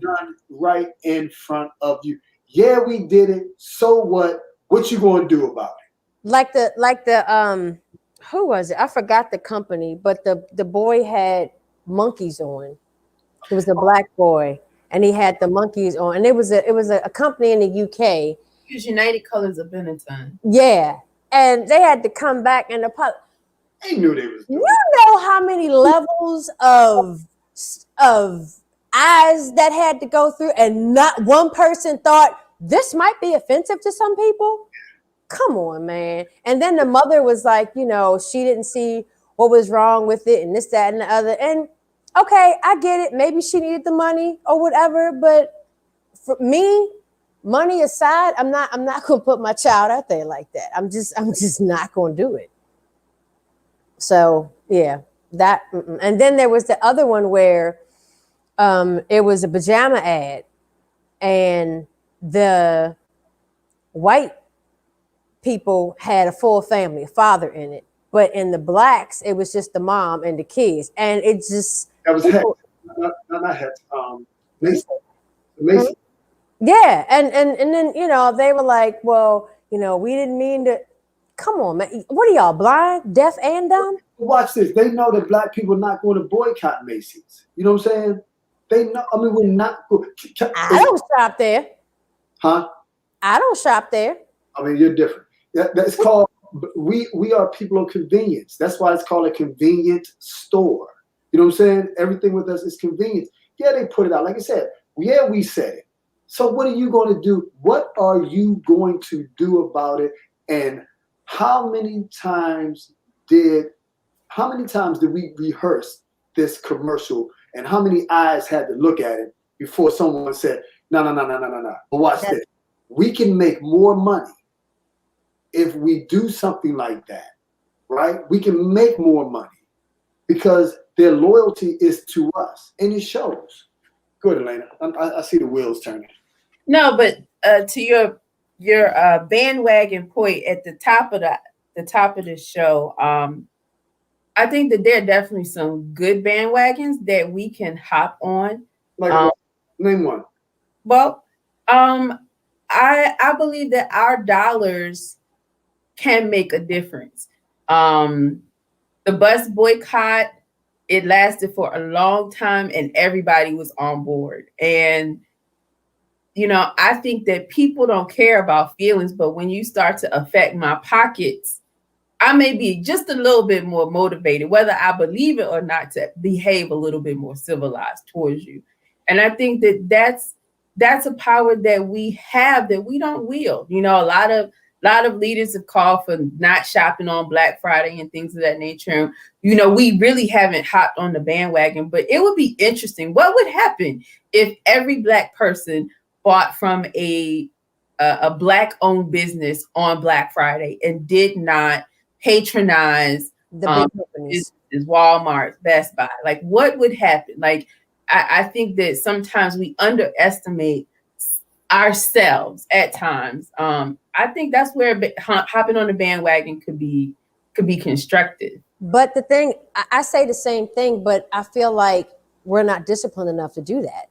Back then with the boycott, Blacks were disciplined because they wanted equal rights. Well, now that we quote unquote, you know, in some people's eyes, you know, we have it. It's like, what's the point? I don't want to have to do this. I don't want to have to do that. So we're not disciplined enough to, in my opinion, to come together and do that. I've said the same thing, you know, and now they got the push on social media where instead of the Busted Challenge, they have the Small Business Challenge, you know, for Black businesses. So people are now, you post your, you know, 5 things that your business has, and then what you do underneath is you post 5 products that, you know, your business has. And if a person is interested, then you can, you know, share your link or whatever with them.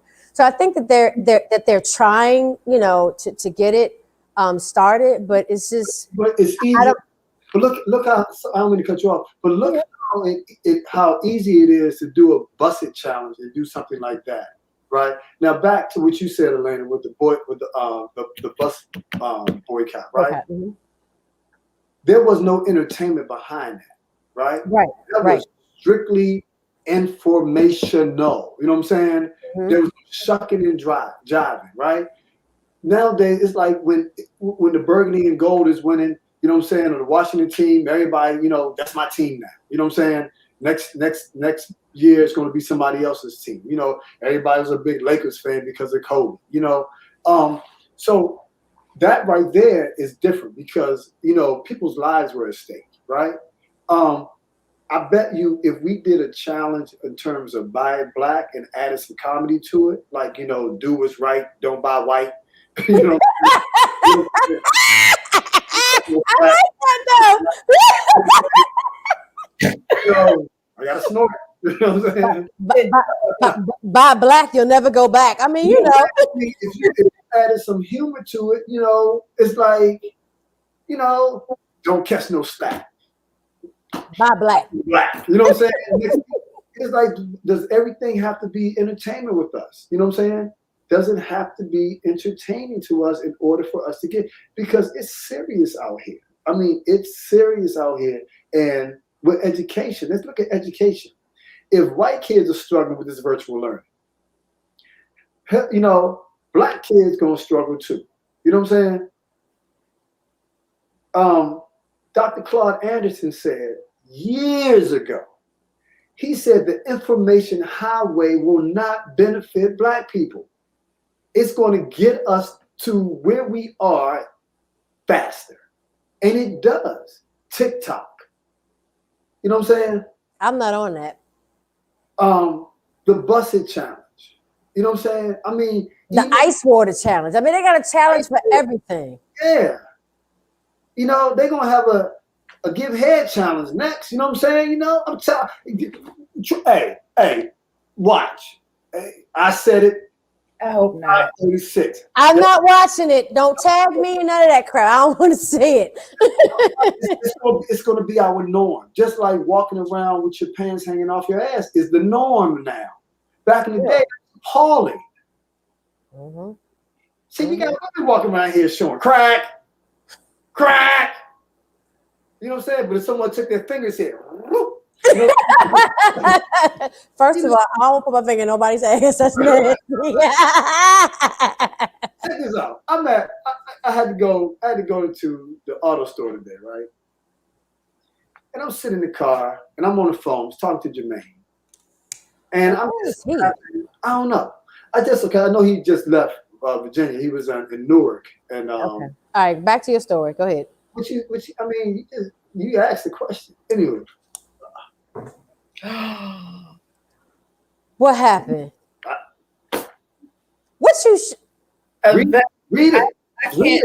Hey, Melanie, they already have a challenge like that on some porn site. I just read it. Really, Val, was it part of the busted challenge? Yes, I think that's part of. That's what I said.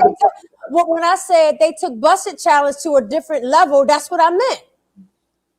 Right. It's he basically busts on her face. Oh God. And Val, am I right? Am I right, Val? Yes, I think that. Yeah, I read that on social media. They was like they busted challenges. I'm out, and I was like, wow, that is so sad. I don't know. I honestly feel an overwhelming sense of grief, and I'm an empath as well. But that just. Yep, I told you. That's what I said when I said they took it to a different level. That's what I was talking about. You know what I'm called? I'm called the late blooming prophet. Thank you for that research. Yes. That's what I meant when I said at the top of the show. I said they took it to another level. I didn't want to put it out there. So she says, it is a giving head till it busts challenge. Wow. Nothing is sacred anymore. Nope, not at all. Welcome to the show, Melanie. I graduated with her. That's one of my girlfriends from high school. Welcome to the show. Hey, Melanie. So wow, just yeah. Giving head till it busts challenge. Wow. Woo! Listen, listen. It's coming. Coming, it's here. Shit, it's here. You know what I'm saying? You know, I mean, my mother and I was watching TV. We was about 3 months ago, 2 months ago. It was Saturday Night Live, and she was like, "I can't believe they put these things on TV." And I'm like, "Mommy, it's the year 2020." You know what I'm saying? Now I can say that. But could you imagine someone? She's 81. You know what I'm saying? Could you imagine someone older than that? They're looking at her. Right. What's wrong with these kids? He out here. I mean, it's interesting to watch how things have changed over the years. I remember when I was a kid, you could not cuss on primetime TV. Right. To say damn was like, oh. Right. And then certain types of programs or even cussing wasn't allowed on regular TV. You had to have cable. Yep. And then that was only after a certain time at night. Like after 11 o'clock. Yep. Now they saying shit. Watch TV all night because you just got the little, little screen, you know. But it's wow. It's really that's sad. That's sad. I mean, you know, you couldn't show certain body parts on TV back in the day. Now, you know, women can show their breasts. The women can show their breasts and their butts. The men can show their butts. You just can't show the private parts. And I'm just like, you know, that makes me mad. When did it become acceptable? I had to wait all night. I had to watch HBO. Now, Cinemax was the one that had Red Shoe Diaries or whatever. That was the thing. That was the thing back in the day. Diaries at a young age, you suffer premature ejaculation. Exactly. Listen, so my thing was Benny Hill. You know what I'm saying? I mean, we stay up late to watch Benny Hill. Every 15 show, they show something nasty. You know what I'm saying? Right. But now it's part of the norm now. You know. And how has this how has this affected the Black race as a whole? Because I can't speak on the origins of white people. You understand what I'm saying? But I know, because like they said, Black people were walking around butt naked in Africa. Wasn't nobody talking about raping nobody. You know what I'm saying? Yeah, Benny Hill. Wait, there was a video of a woman twerking in a room. She had, I think, 3 or 4 little boys. They couldn't have been no older than six or 7. And they were like slapping her on her butt and this, that, and the other. And she was like basically grinding on one of the little boys. And I'm just like, this is what we're doing now? This is what we're teaching our young boys. And then when he grows up to be disrespectful to women, you want to be mad. Nah, not really. I don't know where he got that from. Right, exactly. That's my baby. Exactly. You know, it's like, I mean, she had on like boy shorts, and so part of her butt was showing, and the boys were like, you know, doing like this to her booty or whatever, and I'm just like, are you kidding me?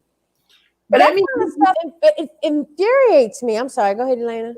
Les, you talked earlier about models and like this newer generation, if they don't have certain types of models in their own homes, whereas there may have been a kid who could watch A Different World, who never thought about going to college, and they were inspired. Those models don't even exist in the entertainment world. Nope. Anymore. Like, can you imagine being a child who was just born, looking around at like your benchmark and where you're starting and what's being modeled for you in your world? It's absolutely, it's insane.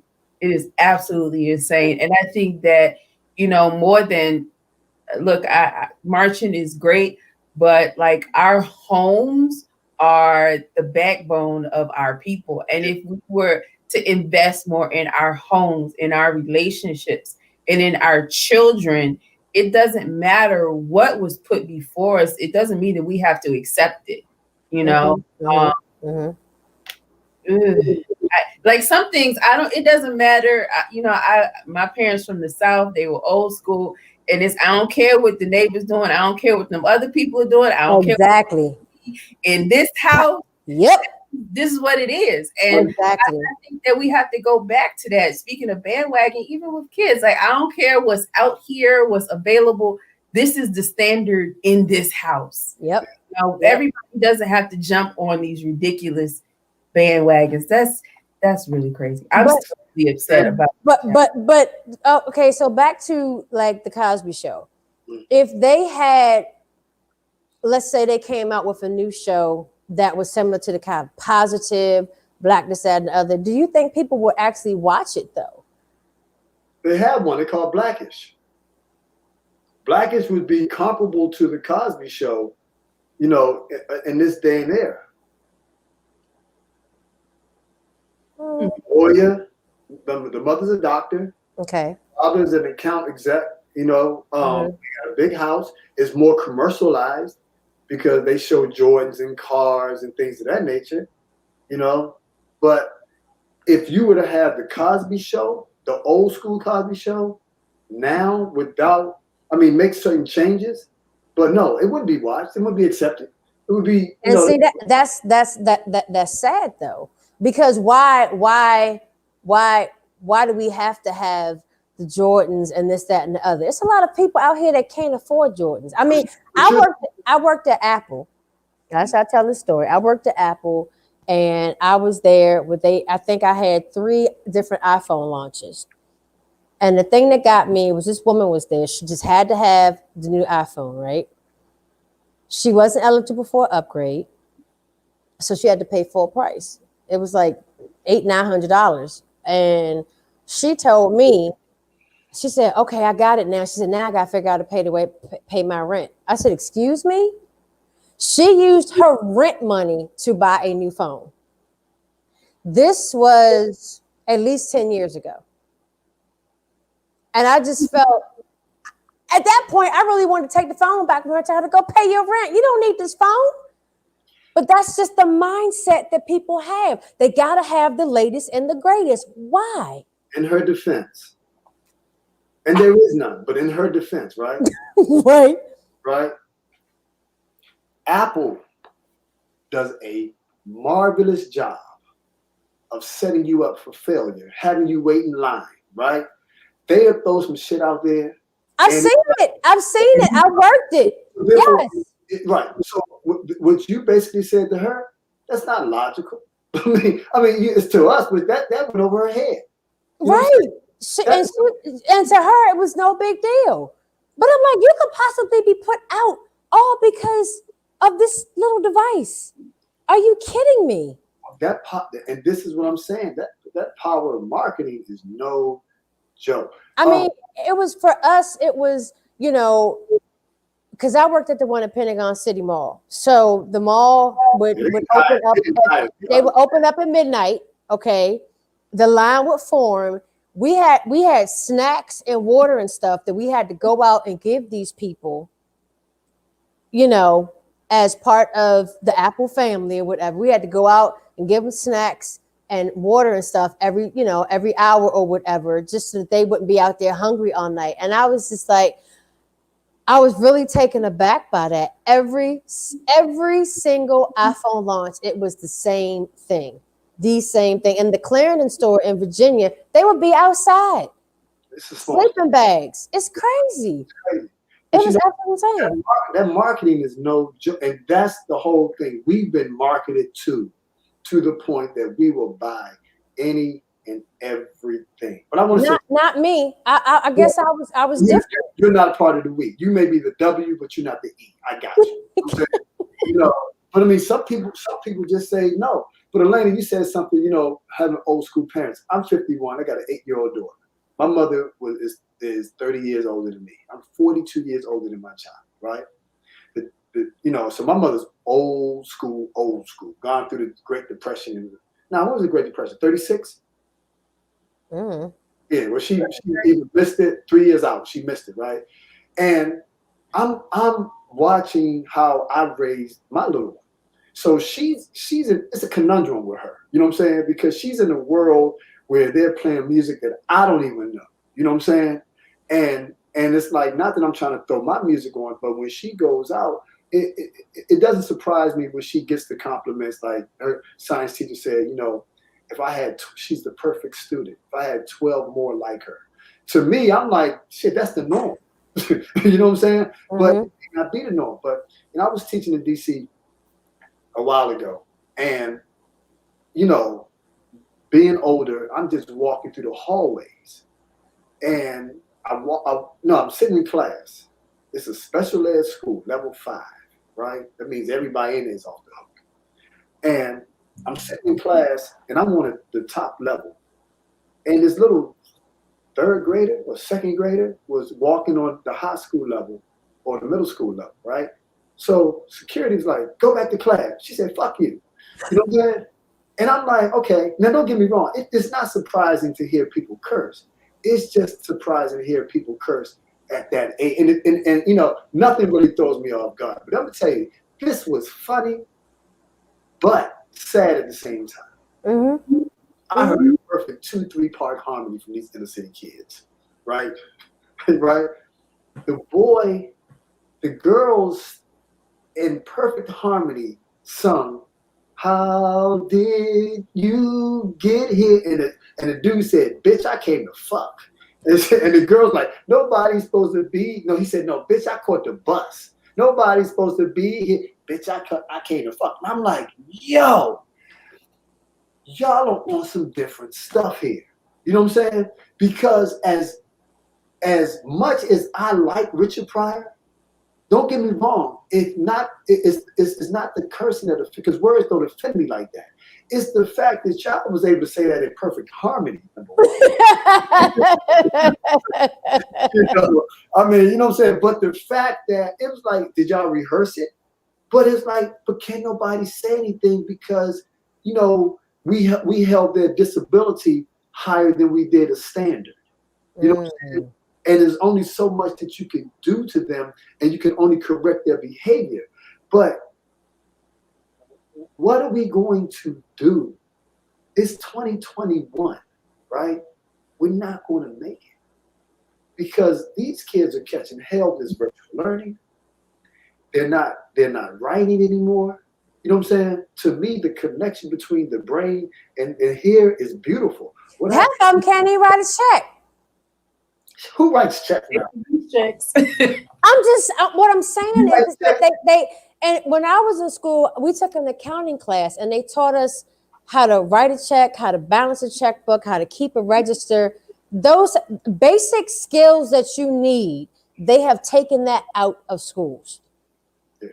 They have taken it out of school. It died with my generation. Yeah. You know, so the generation after me having kids, you can't teach your kids how. Okay, so you're not writing checks, but you still have to balance your account. You don't have to do that. How to do that? You don't have to do that anymore. Check this out. Oh, somebody said sometimes. Okay. Thank you, see, Valerie. Right. Thank you, Valerie. Yes. Black, make it out to payable to black. Check this out. This is interesting. My mentor told me the other day.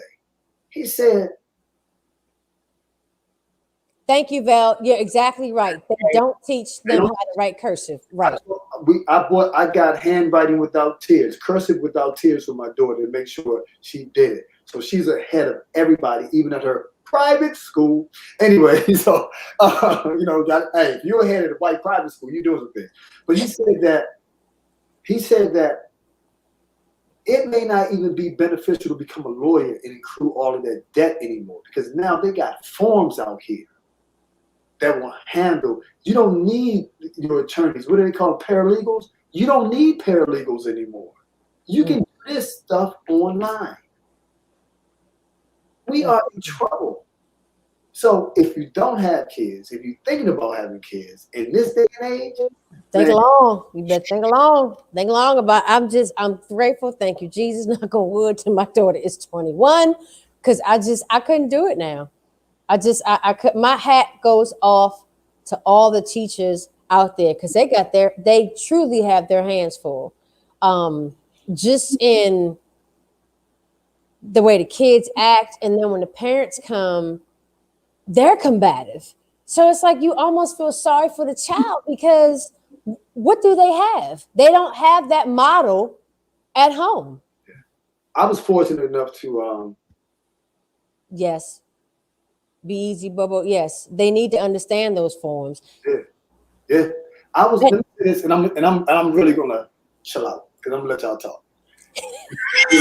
Alanna, you know that's the bullshit. Right? Alanna said, right? She said, just the modeling of the behavior and being there.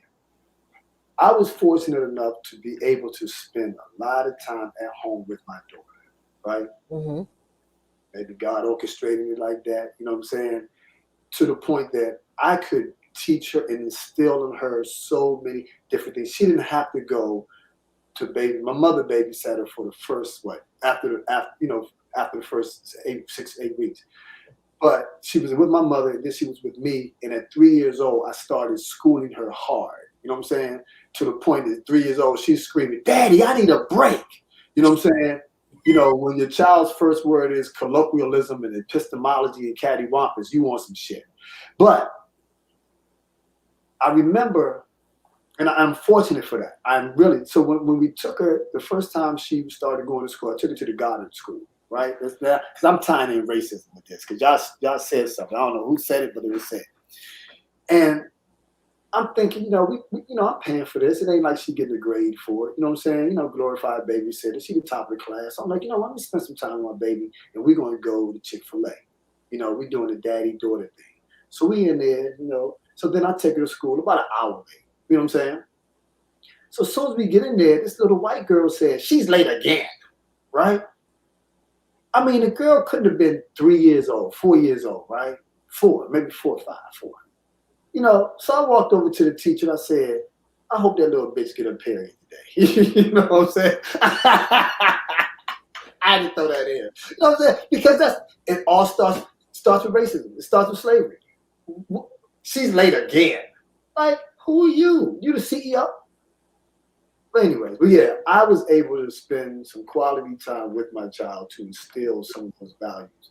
So she understands the yes and the no's and how to be polite. We don't have any type of behavioral issues with her, and she really does understand. Daddy don't play. You know what I'm saying? But I'm finished. You really told the teacher that about that little girl?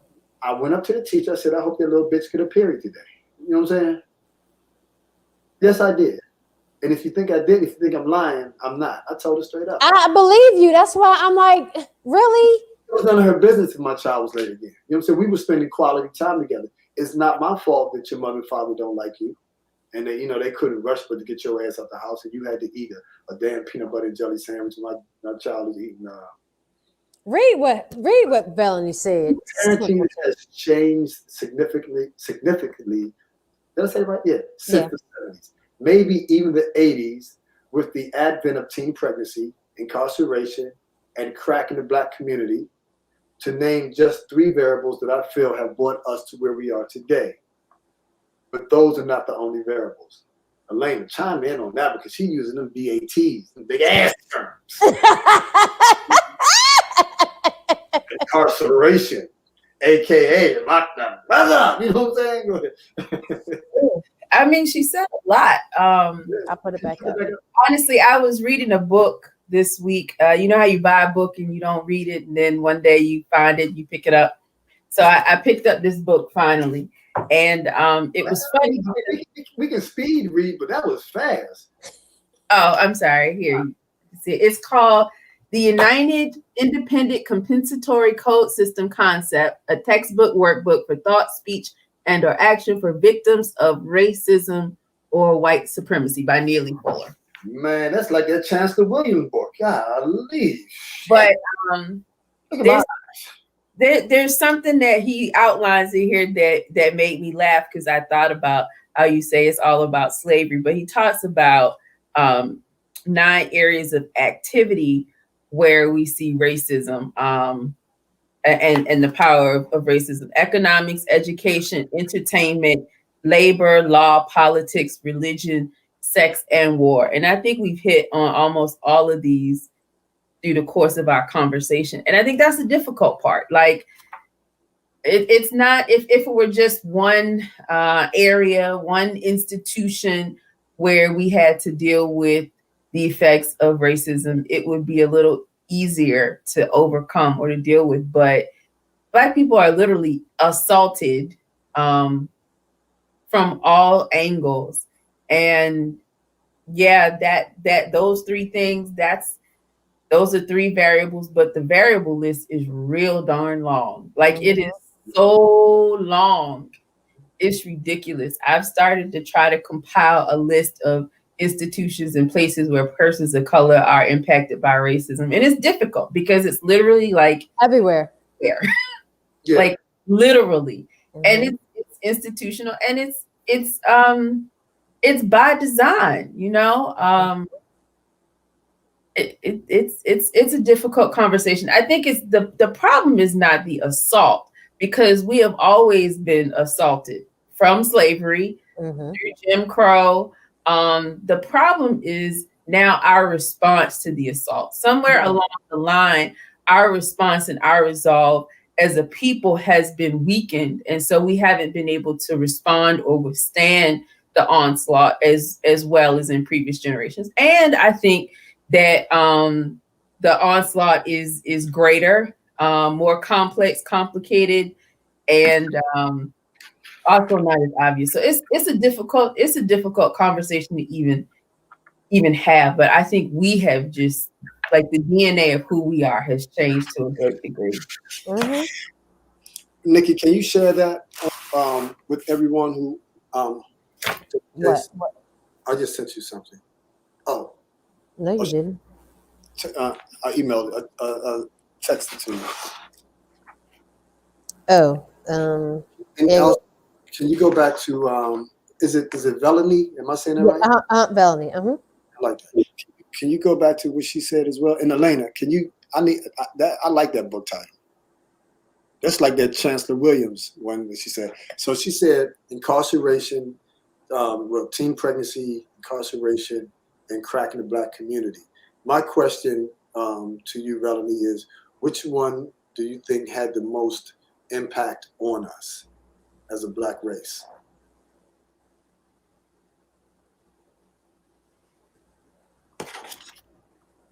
And anybody else that want to, was it teen pregnancy?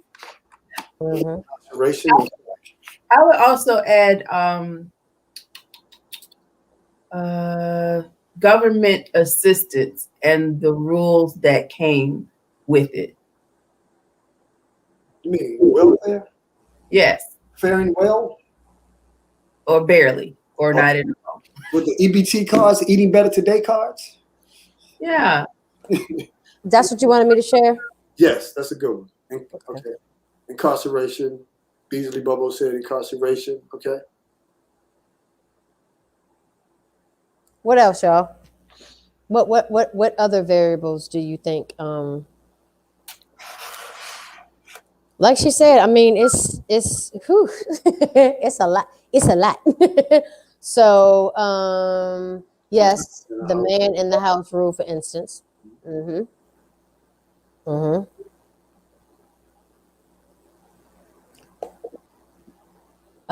Okay, with regard to Alanna's comment about government assistance. Yeah, that's exactly what I'm talking about, Valentine. The fact that Black man was taken out of the home or encouraged to not be in the home just so that a family could survive. That's just good times. Look at what they did to James. It's so backwards. Look at what they did to James. Look back to Claudine. Look at Claudine. You know what I'm saying? How you going? Somebody got a old ass hand-me-down ironing board or iron. You know what I'm saying? She said, "I think that anything that is attacking the familiar structure." Yep, pretty much, because when you take the father out, it weakens the family structure. Anything that contributed to the dismantling of the Black family. Yep. I mean, when we found out why, and we didn't know back, when they took James off, back then, because we were young, but when we found out, it was just like, wow, just wow. I mean, and look at the struggles that that the family went through when he was there. Yeah. You know, and you know, he didn't have the education, so he couldn't get the raises and the job promotions that he felt he was entitled to. And our cultural family is the foundation of our success. You know, that made me think of my own grandfather. He had a high school education, I'm pretty sure, but that's it. And I just remember him. He used to sell auto parts. That was one of his jobs early on. But he outsold everybody. It didn't matter how much he sold. He still made less. Yeah. You know? My grandfather was actually in the paper because of how much he sold and how awesome of a salesman he was. He still made less than every white man, even the new white man who would come in. Wow. Just wow. So I think it's you know, for Black men in that era, it was hard for them to go, and it was also hard for them to stay. Mm-hmm. Mm-hmm. You know, you leave your family to be on welfare, but if you stay, you're really struggling. Mm-hmm. Like James, you struggle. Mm-hmm. Mm-hmm. We needed that laugh. Well, you think of good times, you can't help but that. I mean, that big old glass bowl. If you don't say that, then you know it's like. What do you think of, Alanna? Alanna, Alanna, you go last. I'm let you think. When you think of Friday, Nikki, what's the first thing you think of? Damn. Alanna? Probably Bye Felicia. Okay. Okay. Mine says, you got knocked the fuck out. You know, but yeah, I mean, that's damn. Mm-hmm. That touched a lot. That episode touched a lot of people, man, because we were just waiting for her to break. You know what I'm saying? Mm-hmm. Mm-hmm. You know? Yep. I couldn't watch Good Times at Night. It depressed me too much. Sanford and Son either. You know, shout out to Julio. Yeah, he died. Yeah. Yeah. Mm-hmm. Yeah, Good Times. I couldn't watch that in Sanford and Son. It depressed me a little too much at night. You know what I'm saying? But now, you know, you really appreciate, you know, everything that James did, and even the racial profiling they were going through back in those days. You know what I'm saying? And that's why they pushed them to get an education, because they wanted them to leave the ghetto. You know. Yeah, but you know the deal behind this, James and JJ, even Esther Roll, they got tired of the buffoonery. You know what I'm saying? The dynamite. But you know, she was a graduate of Harvard University. Yes. Yeah. You know. Raising in the Sun, Sidney Poitier. Yeah. I mean, have you guys seen To Serve with Love? No. Serve with Love, man. Let me tell you something. Especially if you're an educator or teacher, that movie really does hit home. But To Serve with Love, okay, I got to put that on my list. My all-time favorite probably would be A Piece of the Action. Well, no, Uptown Saturday, A Piece of the Action with Sidney Poitier and Bill Cosby, where they're actually teaching in a Black community. And Cheryl Lee Ralph is in it. You never seen it? Yeah. Oh, yeah. You guys would like that. You know what I mean? James Earl Jones is in it. Cheryl Lee Ralph. It's pretty decent. Roger from What's Happening is in it. Raj. So what did y'all think about The Imitation of Life, the original with Hattie McDaniel in it?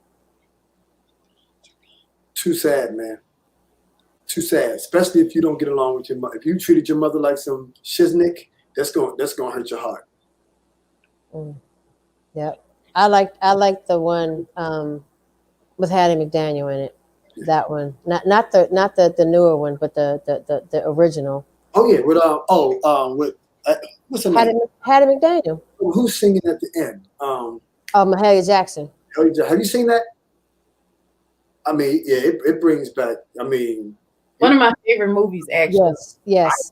My mother's a big black and white movie thing, so you know, the black and whites, I would just sit with her, and that's one of my favorites. Tearjerker, man. Mom, Yes. mom, Mama, right? that's running to a certain degree parallel with the Human Stain. That's When another movie. he was pretending to be white. And with Anthony Hopkins, you know what I'm saying? He was pretending to be white. And he was black the whole time. You know? Yeah. I mean, look. Just on that note, look at what what's the Lena Horne? Look at what she had to do. Yeah.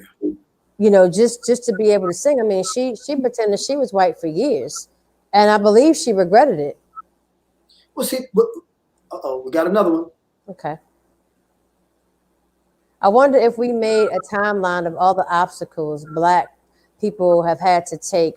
What would that timeline look like in terms of not only slavery in America? What laws could we include that restricted our ability to succeed like our white counterparts?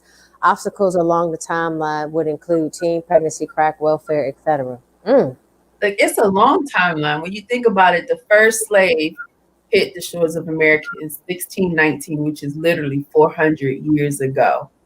That's a long time to subjugate a people. And to your point about laws, legally, we were just considered human enough to vote in 1965. That's, you know, what, 50, 60 years we've been considered by law full born. Yes. Like that 50 years out of 400, like it's a long history and a long road. And I think so many people are calling for change now. The reality is nothing's going to change. White people have to be the ones to do it differently. Like we're talking about 400 years in. And how can you not expect a people to be stark crazy? Like sometimes I really do feel like Black people are like baby's kids. Like the fact that we are still, we're still. We don't die, we multiply. Yeah, literally we do. The fact that we still here, be it, not in the best of shape, but it speaks to our resilience because I think that what has been done to us would have broken any other people completely. Oh, yeah. Yep. I often said that, that Blacks are like roaches, you kill us, we keep on coming.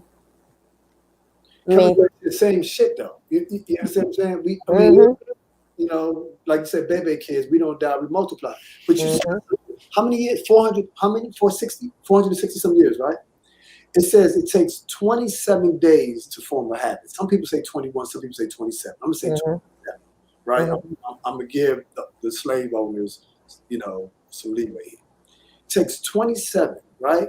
So if you divide, let's say 460 divided by 27 days, you know how many different cycles you have to go through? Now, if it takes 27 days to form a habit, right? Just imagine 400 plus years of white supremacy, rape, not being able to vote, not being educated. Not being educated. You know what I'm saying? I mean, being treated, you're driving down and you see your father who's about 6'8". He bigger than everybody in the city, gets pulled over by a frail ass Barney Fife looking white dude, right? And you know what? And the first thing he has to do, yes, sir, no, sir. But then he gets back in the car and want to tell you to be quiet. And you looking at him like, man, please, you couldn't even stand up to this cat, not knowing that we couldn't stand up to him. I mean, how many progressions? Okay, so if you divide 460 into, let's say, 31 days. It's 400. 400. Divided by 27. It has been ingrained in us. I'm going back to the original question that I posed before I started writing this book, which is, can Black people be healed or are we too broken? Speaking of the book, when we getting it? Can Black people be healed? I got both of y'all on here. It's coming. Alanna, it's not on Alanna. It's on me. Thank you. On me. And guess what? I had the REVISITIETTED revisited it. You know what I'm saying? Because I was feeling some pressure, some undue pressure. And I had to come back and, you know what?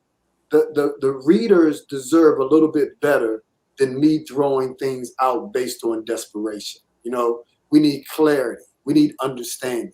Because if we're going to talk about this, it's not about just making a few dollars, right? Because spasms is what it is. It's the pain and discomfort associated with being Black.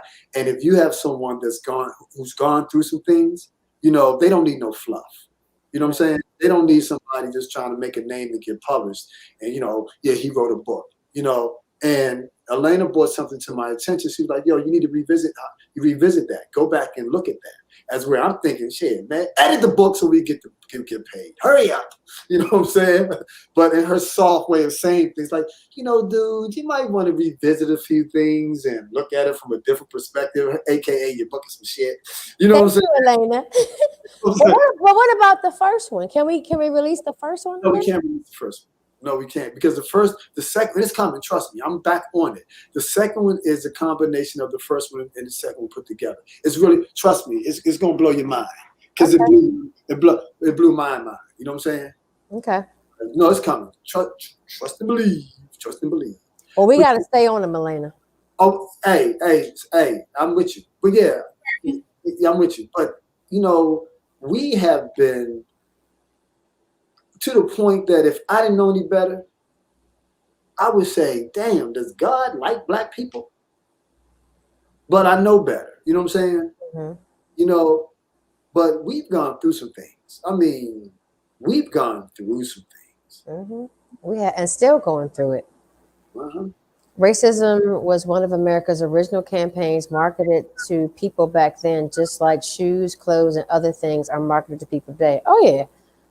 Oh, yeah. I mean, if you look at some of the, you know, when they were selling slaves, you know, they made it seem like they were selling an item.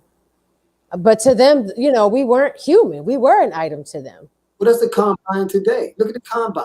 You know, you got to run up and down, you know, with your, you know, with tight shorts on, with your Johnson hanging out. You know what I'm saying? Showing your muscles. How fast can you run? How high can you jump? How much can you lift? It's the same exact thing. Let me tell you something. I was at the University of Virginia years ago,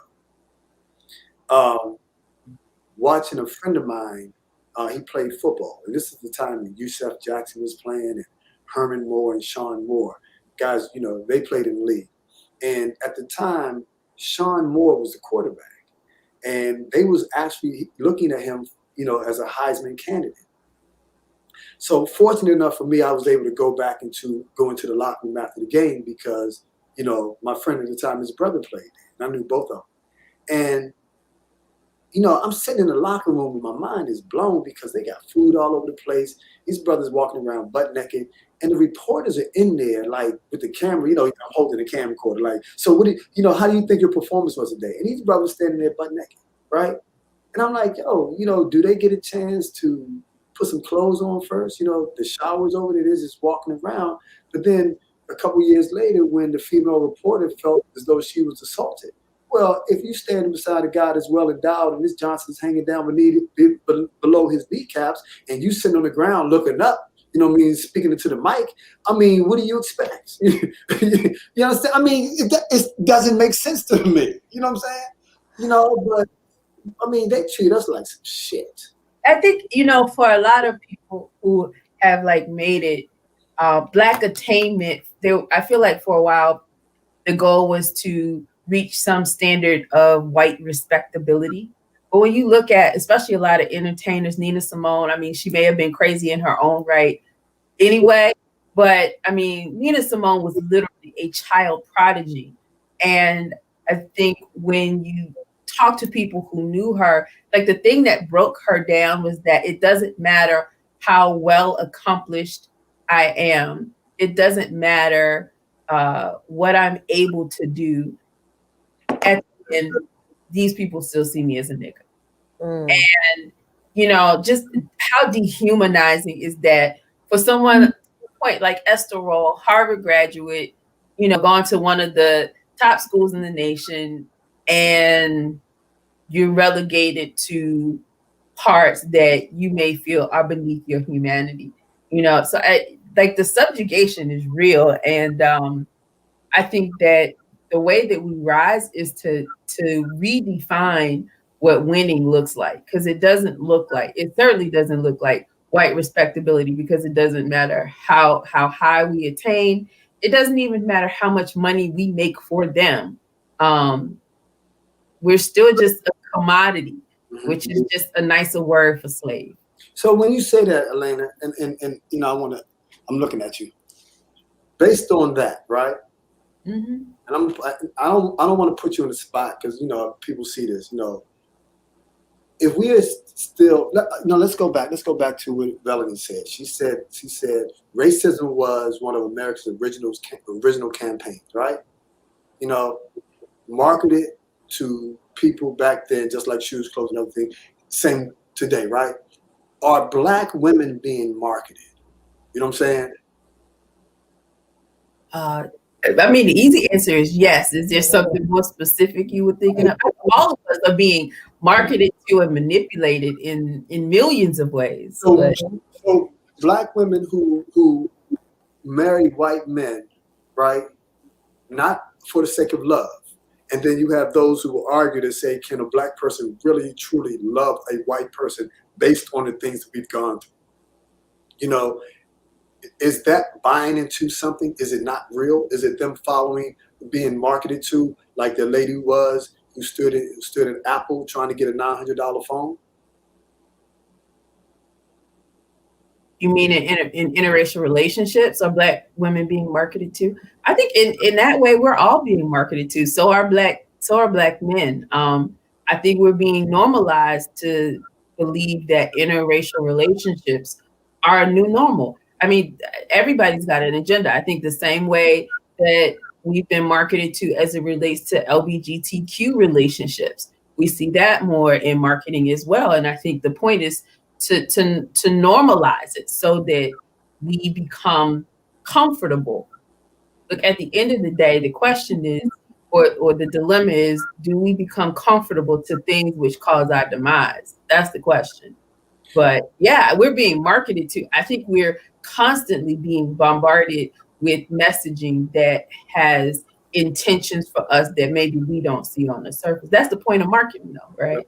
Well, so Alanna turned me on to, was it not Made Men? What was the marketing? Oh, Mad Men. And you know what? I was like, nah. Like, no, you gotta watch it, right? So I started watching it, and the spin that he put on selling cigarettes blew me out the water. They made it sexy. I mean, and then remember back in the day, we're like, it's cool, baby. You know what I'm saying? I mean, and then with the Schlitzmall Liquor Bull with your boy Billy D, I might be, well, my thing That is was Colt 45. Colt 45, yeah. You know what I'm saying? Yeah. My thing is multiculturalism killing us? Is it causing our demise as a race? Interracial relationships. And then after that, I got a question. And then I want to ask you about the LGBTQ community. Are they doing damage to the Black race as well? Oh, Lord Jesus. Yeah, you want to come on this show? You see, I waited, right? I hit it with the fluff. HR fluffing stuff. You don't have to. You don't have to. You can answer. I'm not going to be quick to say that interracial relationships are the demise of the Black community, but I will say that I believe that there's an agenda, and there's an agenda that whose intentions is not for our benefit. Will it be the sole demise? Well, no. I mentioned those 9 pillars, but I think it's not just. It's not a one-pronged attack or approach. It's multi-dimensional. So I think that to our earlier conversation about the Black family, I think our Black family is assaulted on many fronts. And I do think that interracial relationships may be one. I'm not against them, so don't crucify me for it. But I do feel that There is something special about Black love and Black children raised in homes with two Black parents. So I have a comment, question, whatever. I kind of want to go back to what Alanna was saying about, what winning looks like. And I guess I've just always wondered, with all the money that like Black Hollywood has, why are we so why do we think that their way, meaning the white way, is the only way? Because I feel like with all the money that Black Hollywood has, why don't we have our own Oscars? Why don't we have our own programs and this, that, and the other? That's one question that I just can't seem to get an answer on. It's just like, they complain about it, but why can't we do it ourselves? Why is it that the white standard is the only standard? Go back to slavery. We are starting to do more and more of it ourselves. So Allison says, I have dated every other race other than Eskimo, and it was a beautiful thing. I mean, I want to know why she didn't date Eskimo. It was too cold. So have I. So have I. So I don't understand that. I mean, we've got enough money within our race to do our own thing. We don't own anything. Well, I will say, I think Tyler Perry's move to buy his studios is a first. Now, I wish his programming were of a better quality. I'm just going to be honest with how I feel about that. But I do think that it's huge. Eskimos aren't what you do. That a Black man has his own, literally has his own studios. That means that there's an avenue for us to generate more power in the industry. I think more than that, more than having the studios, is then owning the stations. When you think about it, it's a shame. BET was sold, and I don't think Oprah owns OWN anymore either. Oprah never owned OWN. Well, owned Oprah. Right. This is what I'm saying. It's like the white standard is the only. I mean, think about all of the money in Black Hollywood. It's a lot of money, okay? And instead of buying basketball and football teams or whatever, why not just invest? We don't invest in us. We can. We should. I don't think we can. Not to cut you off. Can you? Let's give Melanie the question, because she wanted to know what was the question. The question that I asked was, I asked Alanna, anybody else that wanted to answer, do I think that interracial relationships are to the demise, or what, Black people's demise? You know what I'm saying? Is that one of the things that will destroy the Black culture? Hey, CJ. Our mentality as a people is the crabs in a barrel. Yeah, but even and that goes back to slavery too. But go ahead. But even before, for us to come to that conclusion of, and I have a challenge with the crabs in the barrel mindset. We talked about that because I don't, crabs don't. Well, Nikki, you better explain it to me because you're a crabber. But I think when you see crabs in cold water, I don't think they're grabbing on each other. They are. See, and I had to explain this to him because I grew up in Baltimore, so we ate crabs every weekend. And when they're in the barrel, they want to get out. And so I know you said you thought that they were climbing over the top. But if you watch them, they will literally grab the leg of another one and pull it down. But are they pulling down? Or my thing is, if I'm on top and I'm not as strong as you, and you're trying to elevate, you're going to pull me down, right? Mm-hmm. Okay, but the crabs in the barrel mentality, right? Where did it come from? Yes, we got it, and we got it bad. But where did it come from? Slavery. That's all you. That's your answer to everything. It came from slavery. Damn right. I'm just. Well, it's just. Well, I mean, and to some degree, it did. Because you got to look at what it was that we saw and what it was that we were being put through, and we were basically being pitted against each other all the time. So I mean. And just generations upon generations upon generations, and if there was no one there to break that cycle, then that's kind of how someone has to be the one to say, no, this is not how my family. We're not going to do that anymore, just because we've done it that way in the past, like the ham. Mommy, why you cut the ends off the ham? Just because it's done doesn't mean that it's the right way. Is it about self-preservation though? Like just wanted to be free, or versus how can we all be free together? Because the thought that we have that inevitably someone's going to lose and someone's going to win. See, so like if someone wins, it's going to be me. It stems from a mindset ingrained in us, a house nigga and a field nigga. Yeah. And I guess no one took into consideration that house or field, you're still on the same plantation. Right. Right. But you got the slave masters saying stuff in your ear. You know what I'm saying? So, you better than them. The house niggas was a little bit lighter than the field niggas. And so you got so it just. To that, I quote one of Les's favorites quote from Iceberg Slim. How do you keep a woman of the night? You keep her confused. Yep. Exactly. I don't even talk, woman. I don't even talk like that. A hoe. Oh, how do you keep a hoe in check? You keep her confused. Yeah. Well, and that, it wasn't even a woman in the night. It could, you got men out there. Okay. You're supposed to. Great job, babe. You know what I'm saying? That's for anybody. And guess what? Like Richard Pryor said, black we've been hoes too long. You know what I'm saying? How do you keep a hoe confused? What is it? How do you what? How do you keep a hoe confused? What's the quote?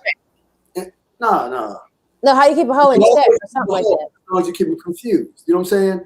And it seems like we the biggest hoes out here. You know what I mean? The busting on the forehead challenge. You know what I'm saying? You know what I'm saying? And people jump on these bandwagons without a second thought. And because it's catchy. You know what I'm saying? I mean, and I've seen a few of those busts, and it's very catchy. And that's how they're getting us. They're getting us through a frequency. You know what I'm saying? I mean, you could take, the next time you go somewhere, just start singing a song. Watch everybody else start singing. How about we do a challenge, read a book challenge? I bet that won't catch on. I don't want to catch on. Niggas can't read. Stop it. I'm telling you. Or they don't want to. You know what I'm saying? And when I say niggas, I'm not talking about black people. But we've been overstimulated. So if you're used to all of the stimulation that entertainment provides, then reading is going to be difficult for you because it's not as when I was a kid, going back to the Cosbys, like my TV watching routine was very limited. When I was very small, it was Sesame Street. When I got older, it was Cosby. It came on Thursday night at 8. Different World came on at 9. And Saturday morning cartoons, that was my TV for the entire week. Now, when you think about how much information people are consuming, how much they're taking in through TV, through social media, through their phones, our minds are bombarded. It's almost, I'm sure it has an effect on our brains similar to that of like a high or crack. If that's what you're used to, if you're used to being stimulated, when you sit down to read a book, you're not going to be able to handle it. Like this. We almost have to train ourselves. And I think some of it probably starts with just starving that need to be constantly stimulated. We have to train ourselves to be able to read again. People do it all the time, but I think we're so assaulted that it's difficult. I mean, and look at what they did with books. They put them on Kindle. Now they got the Audible, so you don't have to read. You can just listen to the book in your car. I mean, when the Kindle came out, I was just like, I'm old school. I like the feel of the paper and the book and turning the pages and having the bookmark and all that other kind of stuff. Now you don't need that. You got a tablet. You can just order the book, tap the bookmark, and pick up. I mean, you're still reading, but it's different. And I guess that's part of the overstimulation that you were talking about, coming from something that illuminates. That's how I look at it. It's amazing because Leslie just finished doing some sentences, but she had to compare vocabulary words, and I was, I'm going through it, and I'm like, well, she has an iPad, so she says to me, she said, I'm finished. She said, I used the dictionary. You know what I'm saying? Because she could have easily just looked up the word or just put the word in. Good. But you're discovering more words when you're actually looking those words up, and then you see the noun, but the part of speech, different examples of it. But it's like even with us, the processing time is so fast now. You know what I'm saying? But we don't get the is it rudimentary? Am I saying that right? In terms of, musicianship, we don't get it. We don't go through the process or the natural progressions. It's like everything is done so fast, because remember, I have a washing machine and dryer. Wow. You know what I'm saying? Like, who doesn't? But it has a speed cycle on it. So I can do half a load of clothes in 32 minutes. And the dryer is just as fast. So therefore, back in the day, you go to the laundromat, you had to wait a damn near hour for it to wash and an hour to dry. There were other things that you can do. Now, we're doing things simultaneously, or things are moving so fast. But let's read this. Can I? Mm-hmm. With regard to stimulation, I recall an interview where Mr. Rogers explained that he spoke slowly and deliberately on his show in order to give the kids viewing the show a bit of time to think before he moved on to the next thing. Yeah. Now watch this. Can we put that up again? With regard to stimulation, nigga, hurry up and read. I ain't slow. You know what I'm saying? And that's what we're doing now. Kids today don't get that beat to pause and think. And that's an interesting distinction. Like, we don't think. When we don't have the opportunity to think, we're more likely to react. Mm-hmm. So we react based off of our emotions versus thinking and responding based on, our understanding. That's what I learned in therapy. Seriously, it's just, I mean, when I used to get upset, she used to like break it down to like the minute level. Nikki, why are you upset? And I would tell her, okay, well, why does that make you upset? Okay, but then why? Like, we actually, and then I was like, dang. So now when I get upset, I do those exercises, and then I realize that I'm not really upset.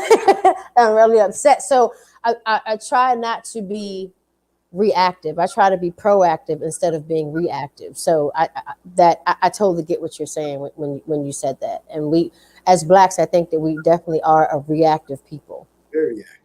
Yeah, and we're like what Alanna said earlier, we're very emotional. And I know, Les, you talked about this before. And I think a lot of times, if we take the emotion out of it, we'll actually see what's actually being done. And I think that we've got 3 people here who aren't emotional or reactive. So we understand when we see a distraction, we understand that is a distraction. There's something else going on in the background. But a lot of people don't think that way. Yeah. Well, based on that, I think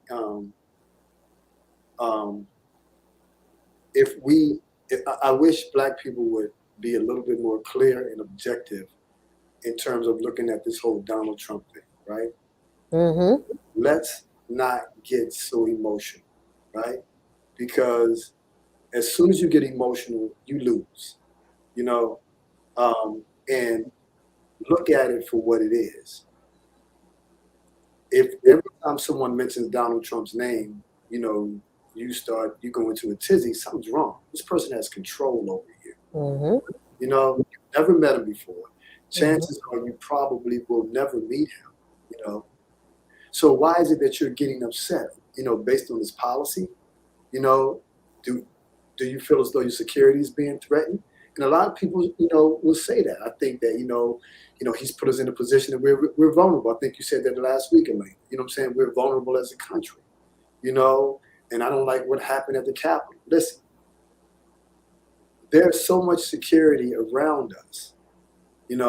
What's going to happen to us is going to happen to us. What is not going to happen is not going to happen. So if we stop emoting all the time, you go to court, you go to court and you see people, oh, fuck it. It's like, why are you acting like that?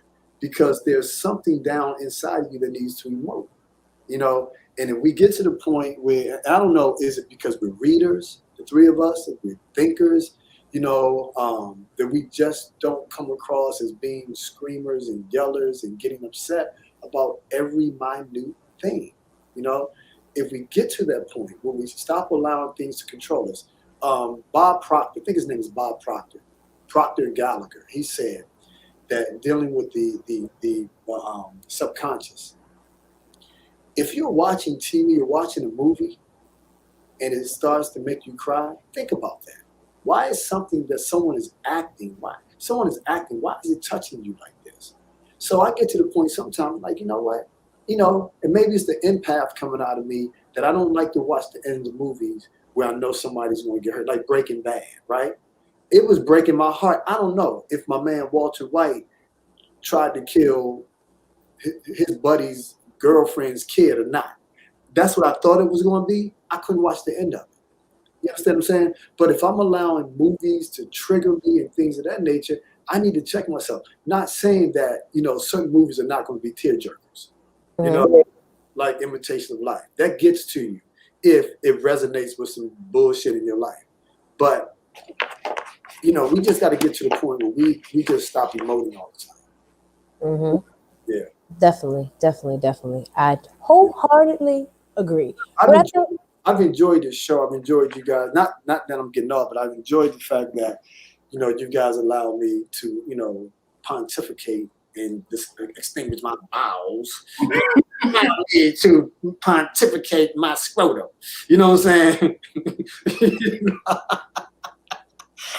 I said I wasn't going to act like this. You know what I'm saying? I think he's excited that you're on, Alanna. I think that's what it is. And not saying that you don't do it to me, Nikki. Nikki does it to me. Me and Nikki talk offline, but Alanna and I talk offline. But just being able to have, just being in the middle of this dialogue. You know what I'm saying? Because you got, Melanie. Dropping knowledge. She trying to get on the show. You know what I'm saying? We're gonna have to send her a black spasm button. I'm trying to get a Shay Yoga on here because she drops mad science, but I'm trying to convince Alanna to be a regular on this one. That would be awesome. I was going to ask the same question. This is awesome. I love it. I love the different, perspective of stuff. Okay, Alanna. Here we go. Come on, Melanie. I feel that Trump not only put the country in a vulnerable position, first and foremost, he put all people of color in a vulnerable position. In terms of personal safety on a daily basis, depending upon where you live in this country, your experience would definitely vary. But living in Las Vegas, where I'm always in the minority, no matter where I go, I might be the only black person in a location. Hey, send me a button. Can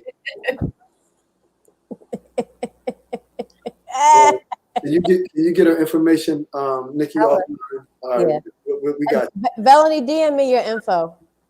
No, I feel that, Melanie. It wasn't just the assault on the Capitol, but I drove out to the Eastern Shore, actually to drive the Harriet Tubman Trail, and I rented a little convertible. I thought I was cute.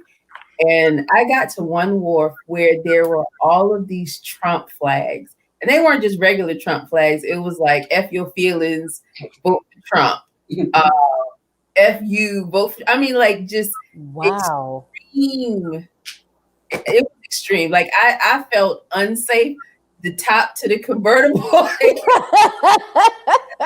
Get Harriet Tubman, I'm going to the next stop. Like, You know, so yeah, it has definitely stirred the ire in some people. But something that the brother said last week had me thinking, and I was doing some reading. I wish that we really knew the truth. And I think, you know, more than anything, we are all products or victims of a great deception. Mm-hmm. There's a truth out there that we just don't know. I saw someone took a picture of Biden signing all of these executive orders, and they actually said that he wasn't in the Oval Office, but he was It was a Hollywood movie. Yes, I heard that. He's not in the White House. I mean, you know, he's literally not in the White House. And it's just like, so what is the purpose of this grand deception? And what is the truth? You know, I'm a preacher too. I believe the truth will set us free. But Wow. we thank you. We have no idea what the real truth is. And yeah, that's a whole nother conversation for another time. But my mentor said today, he said, Les, he said, whatever goes on out here, you have no control over. Mm-hmm. The only thing you can do is have a plan, and your plan has a plan, and your plan's plan need to have a plan. But if we don't have no power at any given time we can be touched. It doesn't matter. We don't know. And this is military. He retired in the military. You know, he has access. So he's telling me, look, I don't even have any power. You know, so we don't know. I will say this. I will challenge people to be a little bit more objective and not follow mainstream.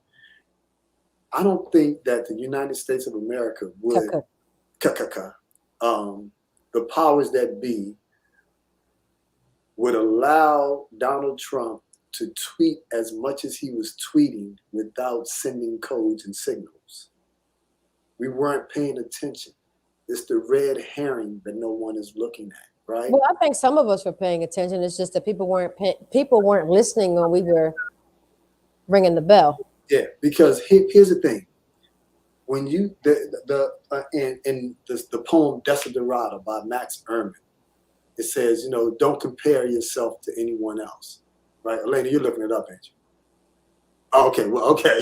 I seen a move, and it says the problem that Black people had is that they wanted to compare every president to Barack Obama in terms of his communication, his eloquence, his style, everything, you know, and we can't do that because Bill Clinton was a Rhodes Scholar his damn self. And he ain't stupid at all, you know. George Bush got the job done, you know. And then right now, if they came and paid half of us $250 billion to say some silly stuff on TV, most of us would jump at the opportunity to do it.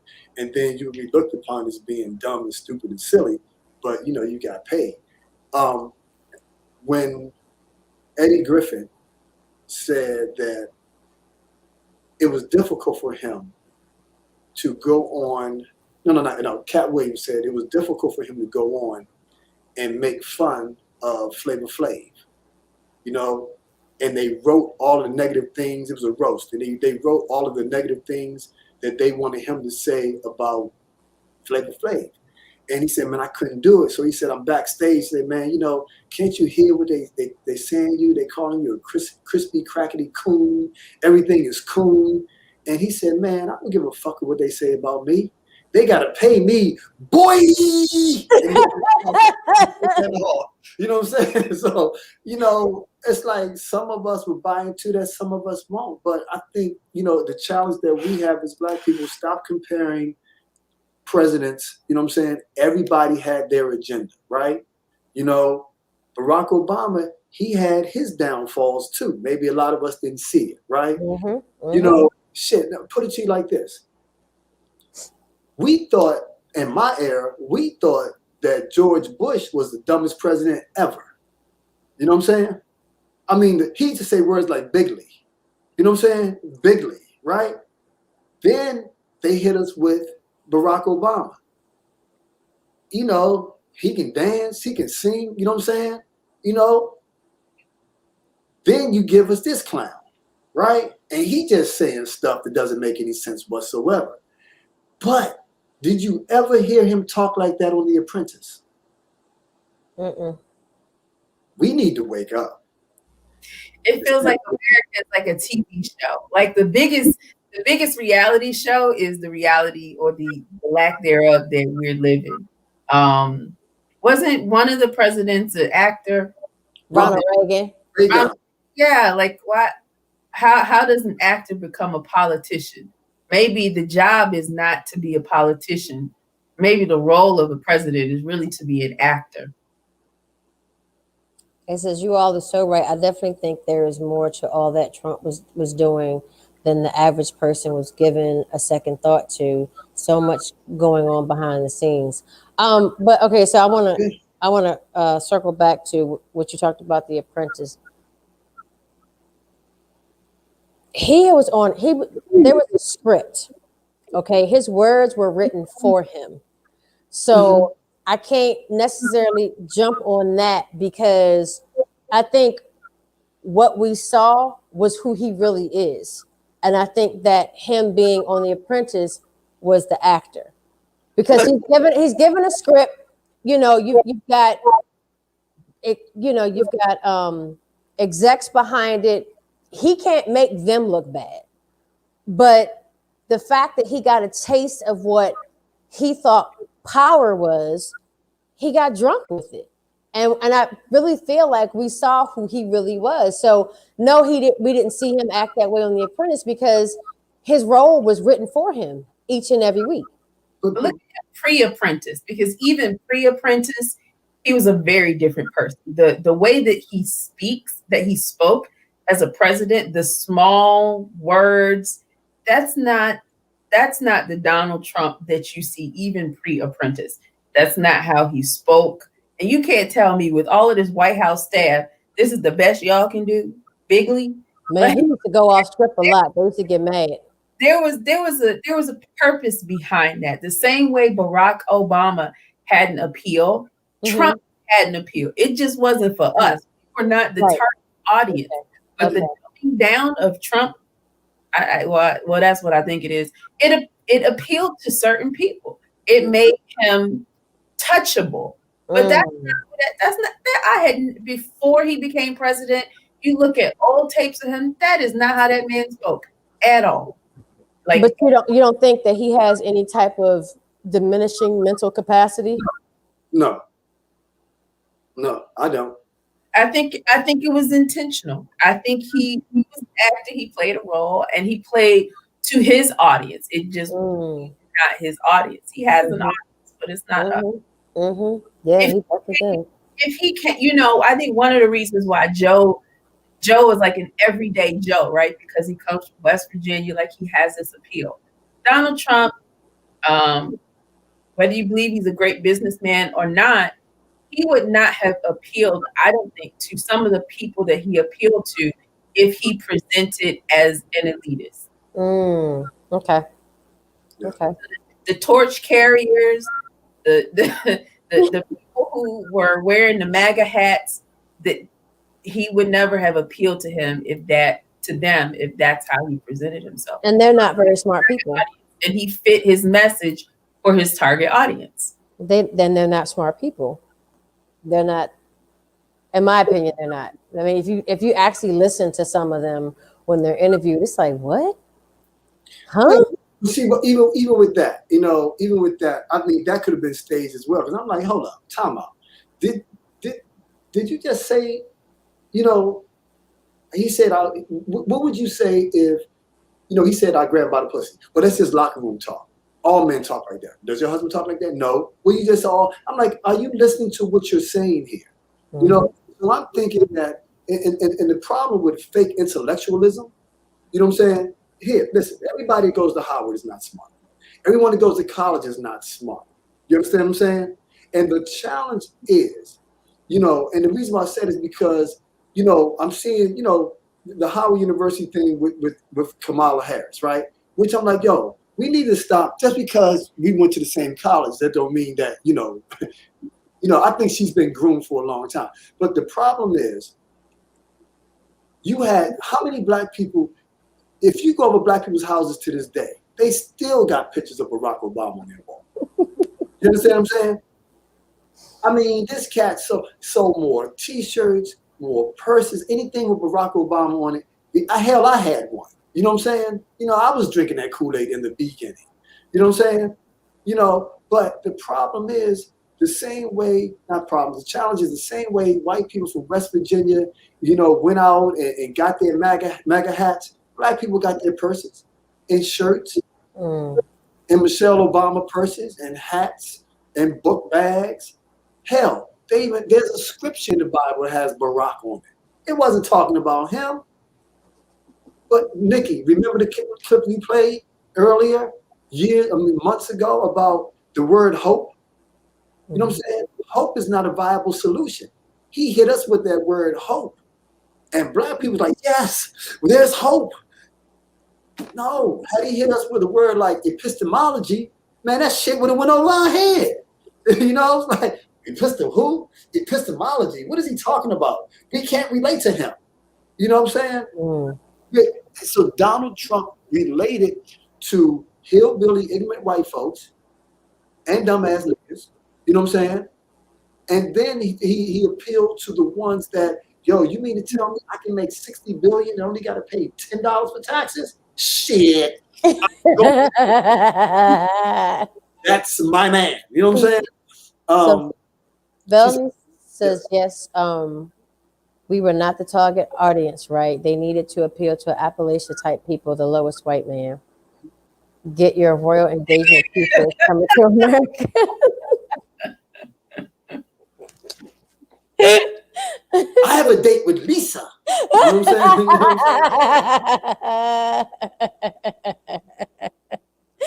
saying? You crazy. You're crazy. It's deep here, man. Stop emoting. Stop getting emotional. We got too much shit out here. You know what I mean? Got me getting emotional now. You know what I'm saying? Yep. Well, I want to thank everybody. Yep, who came on. Thank you, Bellamy, for, I know your first time, and we're here every Wednesday at 4:00. Thank you so much for that. We really appreciate it. We appreciate the feedback and the engagement. It's great conversation. It's conversation that needs to be had. And I just want to thank everybody, Allison, CJ. Allison in a while. I know. Just want to thank everybody that, that chimed in. Yolanda, really appreciate the love and the support. Oh yeah, Ishay, sorry about that. So Carlton, is Carlton new? CJ, he's been on before. Yeah, CJ's been on before. She said this has been great show, you guys. Thank you, Melanie. Awesome. Come back next week. We're here every Wednesday at 4. Information so we can get your button out to you in Las Vegas. Yeah, Melanie, send me DM me your information so we can go ahead and send you the Black Spasms button. And actually, hold on, I think I still have it. So Melanie, if you go to that Linktree website and follow us on all of our platforms, we actually have a Black Spasms store. So we have other Black Spasms what's the word? Stuff. I can't think of nothing right there. We got shirts, sweatshirts, all that kind of stuff. So skirts, pillows, all kinds of Black Spasms stuff that you can wear or sport. Like my boyfriend bought the backpack. So definitely want to thank everybody for tuning in, for their thoughts and their opinions. I needed this. I'm feeling better. So thank you. I like that marketing campaign you did. Yeah, I told you guys from the beginning.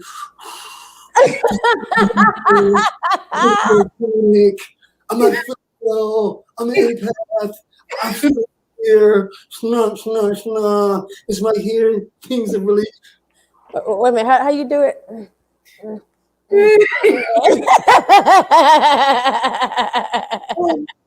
Also, blackspasms.org. You can go there as well. We got to do our thing before, but I want to give a shout out to Alanna too, man. Hey, thank you for coming. Thank you so much. And I really would like to make you a regular. I'm serious.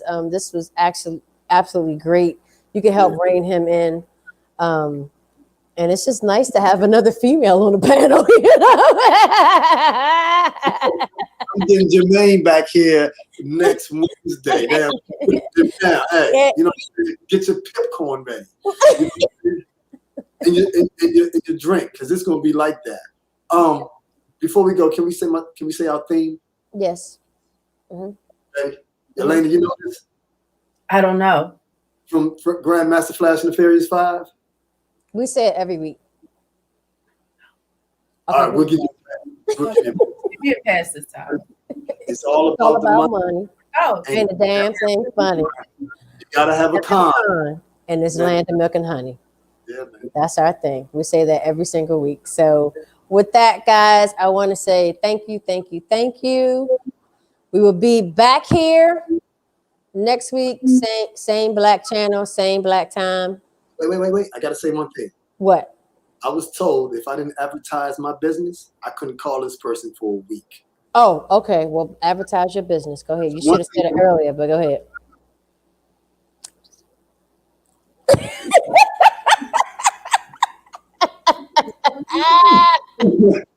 I said I don't do stuff. You just bring me down to your level too much, man. But look, just check out. We'll send it out. You know what I'm saying? So people can get acclimated to it. But yeah, let's start. Pushing out more to black businesses. Your cakes. Alanna, what you do with the glasses, therapy, counseling. Oh yeah, all of that. That's one of the things that I wanted to start doing was pushing black businesses and ending the show, with a black business. Send me your info and I'll create, a banner for it. And then, you have your website, any pictures or anything like that, that you want. And those that are watching as well. If you have a black business or know of a black business, we want to push that. We want to encourage that. So just DM me your information and we'll do that, at the end of every show. So definitely, or at the beginning, whatever, in the middle. We'll basically put it out there. So yeah. So unless you want to do it now, you want to wait till next week and then I can. We'll do it. I mean, we'll send it out. You know what I'm saying? Okay. We'll send it. So I don't want to bombard people. We've given a lot of information. Okay. So everybody have a black-tastic week. You know what I'm saying? Yes. And we'll see you guys here next week. All right. Alanna, stay on. Peace.